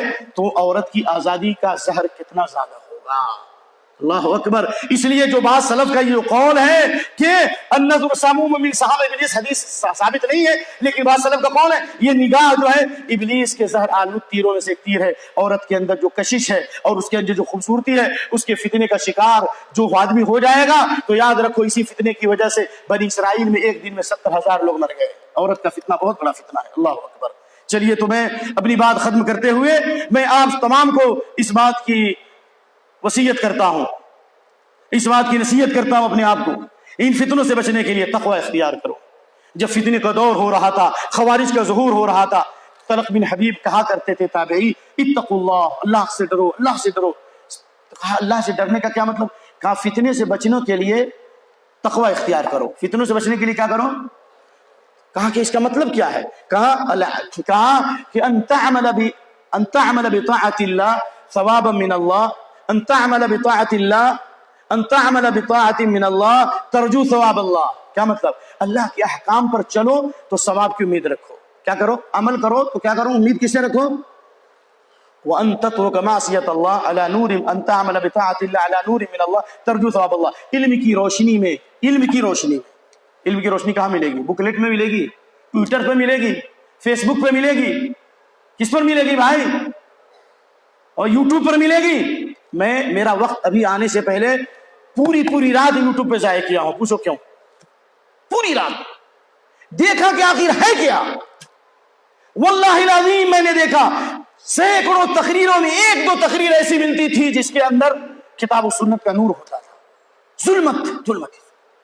اس لیے فتنوں سے بچو، اللہ کے نور سے بچو گے، اور اللہ کا نور یہ کتاب و سنت ہے. مسلک سنت پہ سالک چلا جا بے دھڑک، جنت الفردوس کو سیدھی گئی ہے سڑک. اور شیخ الاسلام ابن تیمیہ نے کہہ دیا کہ ایک تقوی یہ ہے اللہ کے احکام پر چلو علم کی روشنی میں. ارے کیسے پتا چلے گا آپ کے اکاؤنٹ میں سود آ رہا ہے نہیں آ رہا؟ پتا علم ہوگا تب نا. تو اگر علم ہے درہم الربا یاکلہ الرجل ویعلم الشط من ست مسنات نسنیہ، ایک درہم بھی، ایک روپیہ بھی سود جانتے بوجھتے کھاتے ہو 36 زنا سے بڑا گناہ ہے. تو اس کا مطلب ہے کہ حلال اور حرام کے لیے علم کا ہونا کیا ہے؟ ضروری ہے. تو علم ضروری. نمبر 1 دعا کرو. نمبر 2 کیا کرو؟ دعا کرو. دعا کے لیے شیخ نے ایک حدیث بھی پیش کی تھی کہ اللہم اذا اردت بعبادک فتنة فتوفنی غیر مفتون. اے اللہ اگر تو فتنے کا خوف ہو تو فتنے سے پہلے ہمیں کیا دے دو؟ موت دے دو. یہ حدیث ابن عباس کی صحیح الجامع کی ہے. لیکن وہ حدیث دیکھ لیجئے کہ اللہ کے نبی نے کہا نا حضرت عمر بن خطاب سے، خمس خصال نعوذ باللہ ان تدرکوہن ما ظہرت الفاحشۃ فی قوم اعلنوا بها الا ابتلوا بالطواعین. 5 بیماریوں سے پہلے میں اللہ کی پناہ چاہتا ہوں، یعنی 5 بیماریوں سے پہلے اللہ تمہیں موت عطا فرمائے. اس سے معلوم ہوا کہ فتنوں سے بچنے کے لیے موت کی دعا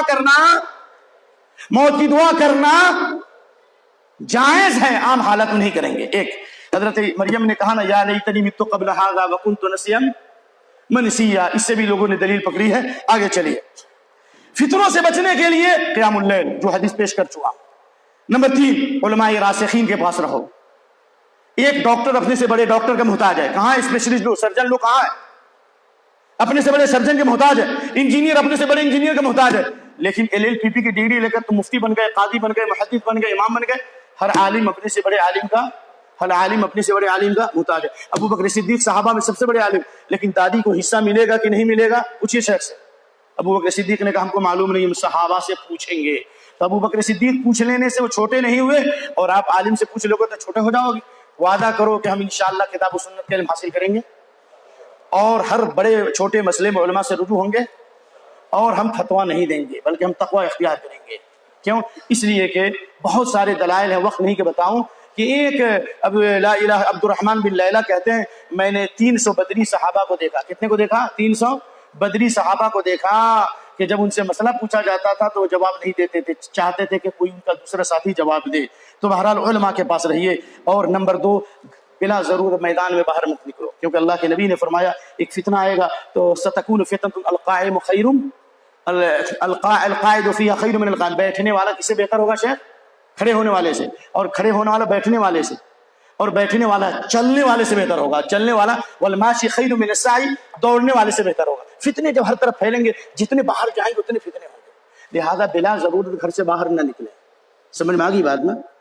اللزوم وسکوت اللزوم البیت والسکوت، اس پر تو ابن البنا نے کتابیں لکھی ہے. چلیے، اور اسی طریقے سے زبان پر کنٹرول رکھیے اور خبروں کو مت پھیلائیے، بھلائی کا حکم دیجیے، برائی سے روکیے، مسلمانوں میں تبلیغ کا کام کیجیے، گھر میں اصلاح کا کام کیجیے، غیر مسلموں میں اسلام کا تعارف کیجیے. اتوار کے دن اور دوسرے دنوں میں لوگ جا رہے ہیں غیر مسلموں میں.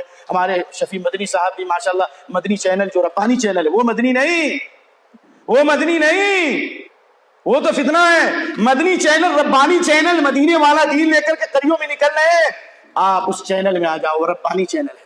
شیطانی چینل کو چھوڑو گے انشاءاللہ تو انشاءاللہ. اسی طریقے سے ایک بات میں کہہ رہا ہوں، آپ بہت حیرت کریں گے. وہ کیا ہے کہ مسلمان گوشت کھایا لیکن اتنا جوش کیوں آیا؟ بھائی گوشت کھانے کا مطلب یہ جوش ہے تو جوش ہر چیز میں نہیں، جوش کو ہوش میں رکھو نا. اللہ کے نبی کی حدیث جو ہے حضرت عمرو بن عاص کی، مسلم شریف کی، کہ قیامت جب قائم ہوگی تو عیسائی دنیا میں سب سے زیادہ ہوں گے. 4 وجہ بتائی نا بھائی. مستورد القرشی نے کہا میں نے اللہ کے نبی سے سنا تقوم الساعۃ والروم اکثر الناس، قیامت قائم ہوگی تو رومی سب سے زیادہ ہوں گے. رومی سے برا عیسائی ہے. روم بن اسفر بن عیسو بن اسحاق بن یعقوب بن اسحاق، مجھے معلوم ہے. تو کہا کہ پوری دنیا میں عیسائی سب سے زیادہ کیوں ہوں گے؟ تو عمرو بن عاص نے کہا کہ 4 وجہ ہوں گی، بلکہ 5 وجہ اس میں بتائی. اس میں سے ایک اس لیے کہ احلم الناس عند الفتنہ، جب فتنے جوش ماریں گے، جنگ اور قتال ہوگا، افواہی خبریں ہوں گی، تو یہ عیسائی لوگ جذبات سے بے قابو نہیں ہوں گے، جلوس مظاہرہ نہیں کریں گے، بلکہ احلم الناس عند الفتنہ، فتنے کے وقت بردباری اختیار کریں گے، قوت برداشت، ایک دوسرے کو مینج کریں گے، ایک دوسرے کی باتوں کو برداشت کریں گے. نمبر 1. نمبر 2، وَأَسْرَعُ مِفَاقَةً بَعْدَ مصیبت ٹلنے کے بعد اپنی بیماریوں کا علاج کریں گے. کتنے کیڑے لگے ہوئے ہمارے عقیدے میں، ہمارے عمل میں، ہماری نماز میں، ہمارے معاملات میں، ہمارے اخلاق میں، ہم ان کیڑوں کو نہیں نکال رہے ہیں. کیسے ہوگا؟ اصلاح کرنا کہ نہیں کرنا؟ وَأَوْشَكُ مُكَرَّةً بَعْدَ فَرَّةٍ، اور جس تیزی کے ساتھ وہ پیچھے ہٹیں گے اس سے زیادہ تیزی کے ساتھ آگے بڑھیں گے. علم کے میدان میں، ٹیکنالوجی کے میدان میں، سیاست کے میدان میں، میڈیا کے میدان، ہر میدان میں عیسائی آگے ہیں کہ نہیں ہے؟ بولیے بھائی. اور عیسائی دنیا میں سب سے زیادہ اس لیے ہوں گے وَخَيْرُهُمْ لِمِسْكِينٍ وَيَتِيمٍ وَضَعِيفٍ، مسکینوں کے لیے، یتیموں کے لیے، کمزوروں کے لیے سب سے بہتر ہوں گے. آپ بھی کرو نا جی. بیت المال کا قیام اگر آئے اور اسے بیواؤں کو وظیفہ دیا گیا، یتیموں کو کی حفاظت کی گئی، مریضوں کا علاج کیا گیا، جمعیت جماعت کی خدمات ہے، تو آپ کے اختلاف کیوں ہیں؟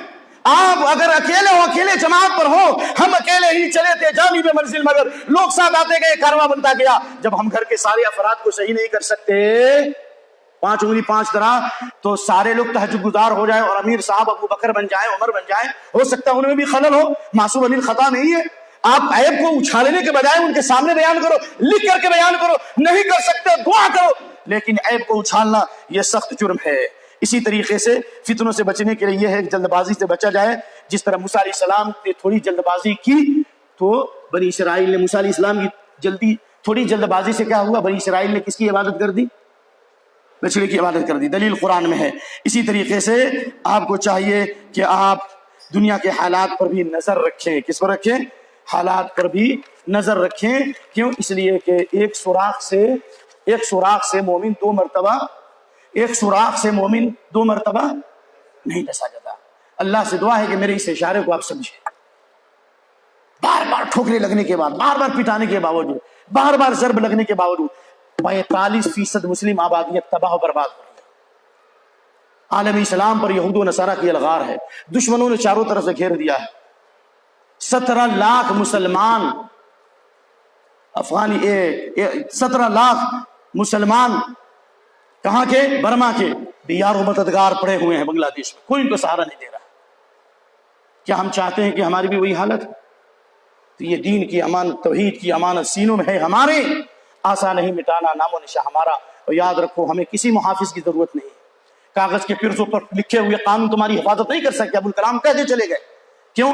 اس لیے کہ ایمان تمہاری حفاظت کرے گا. انتم الاعلون ان کنتم مؤمنین. ایمان صحیح کرو، فجر کی نماز کے پابند بنو. ان اللہ یدافع عن الذین آمنوا. اللہ ایمان والوں کی طرف سے دفاع کرتا ہے.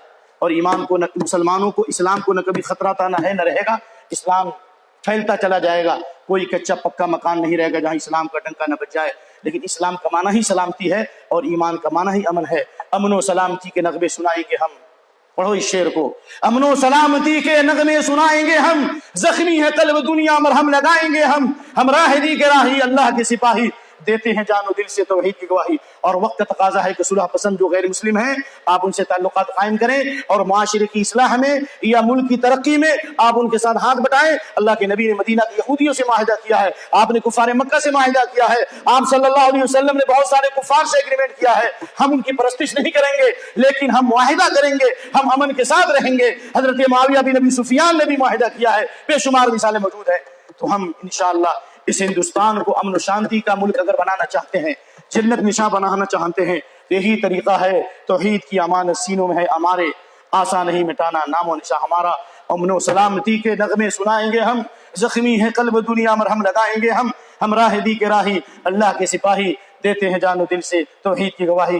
وقت کی قلت کے باوجود میں نے مضمون کو پھیلایا, اور پھر میں نے اس مضمون کا اختصار کرتے ہوئے آپ کی آواز میں آواز ملاتے ہوئے میں نے آپ کے سامنے کھڑے ہو کر کے آپ کے دلوں پر دستک دینے کی کوشش کی ہے.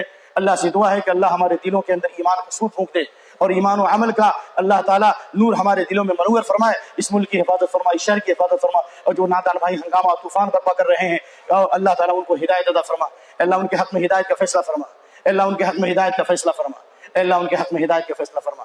ہمارے تمام بھائیوں کی, ذمہ داروں کی, جمعیت و جماعت کے تمام لوگوں کی اللہ حفاظت فرما, ان کی غلطیوں کی اصلاح فرما, ان کی کمزوریوں کو دور فرما. اے اللہ ذاتی اعنات کی بنیاد پر انتقام لینے سے بچا. ہم اللہ کے لیے بولنے والے ہوں, اللہ کے لیے چلنے والے ہوں. میری زندگی کا مقصد تیرے دی کی سرفرازی, میری زندگی کا مقصد تیرے دی کی سرفرازی. میں اسی لیے مسلمان, میں اسی لیے نمازی. اے اللہ یہی میری آواز ہو. اور اے اللہ جتنے لوگ یہاں بیٹھے ہیں, جس طرح ہمیں تو نے یہاں بیٹھنے کی توفیق دی, اے اللہ ہم سب کو جنت میں بھی ایک ساتھ جمع فرما. اے اللہ میں تیرے اسماء حسنہ و صفات علی سے دعا کرتا ہوں کہ اللہ اگر آگے فتنے کا خوف ہے اور ایمان لوٹنے کا خوف ہے اور ہم دین اور دعوت کے فریضے کو صحیح طور پر انجام نہیں دے سکتے, اے اللہ میں تیرے اسماء حسنہ صفات علی سے دعا کرتا ہوں کہ اللہ جس طرح تیرے نبی نے دعا کی ہے, بلکہ اللہ نے کہا ہے نبی اذا صلیت فقل, جب تو نماز پڑھتے یہ دعا کر. اے اللہ میں بھی دعا کرتا ہوں کہ اس فتنے سے پہلے ہمیں ایمان پر موت عطا فرما, کلمے کی موت عطا فرما. فاطر السماوات والارض انت ولی فی الدنیا والآخرہ توفنی مسلما والحقنی بالصالحین. ربنا فاغفر لنا ذنوبنا وكفر عنا سيئاتنا وتوفنا مع الابرار. وصلى الله تعالى على خير خلقه محمد وعلى اله وصحبه اجمعين. سبحانك اللهم وبحمدك واشهد ان لا اله الا انت واستغفرك واتوب اليك. اور پھر میں آپ سے معذرت خواہ ہوں کہ دیے ہوئے وقت میں 15 منٹ وقت میں نے آپ کا زیادہ کھایا ہے, لیکن انشاءاللہ آپ ضرور گھر پہ کھانا کھائیں گے, اور شاید یہاں پر بھی لذیذ کھانے سے آپ کا استقبال کیا جائے گا.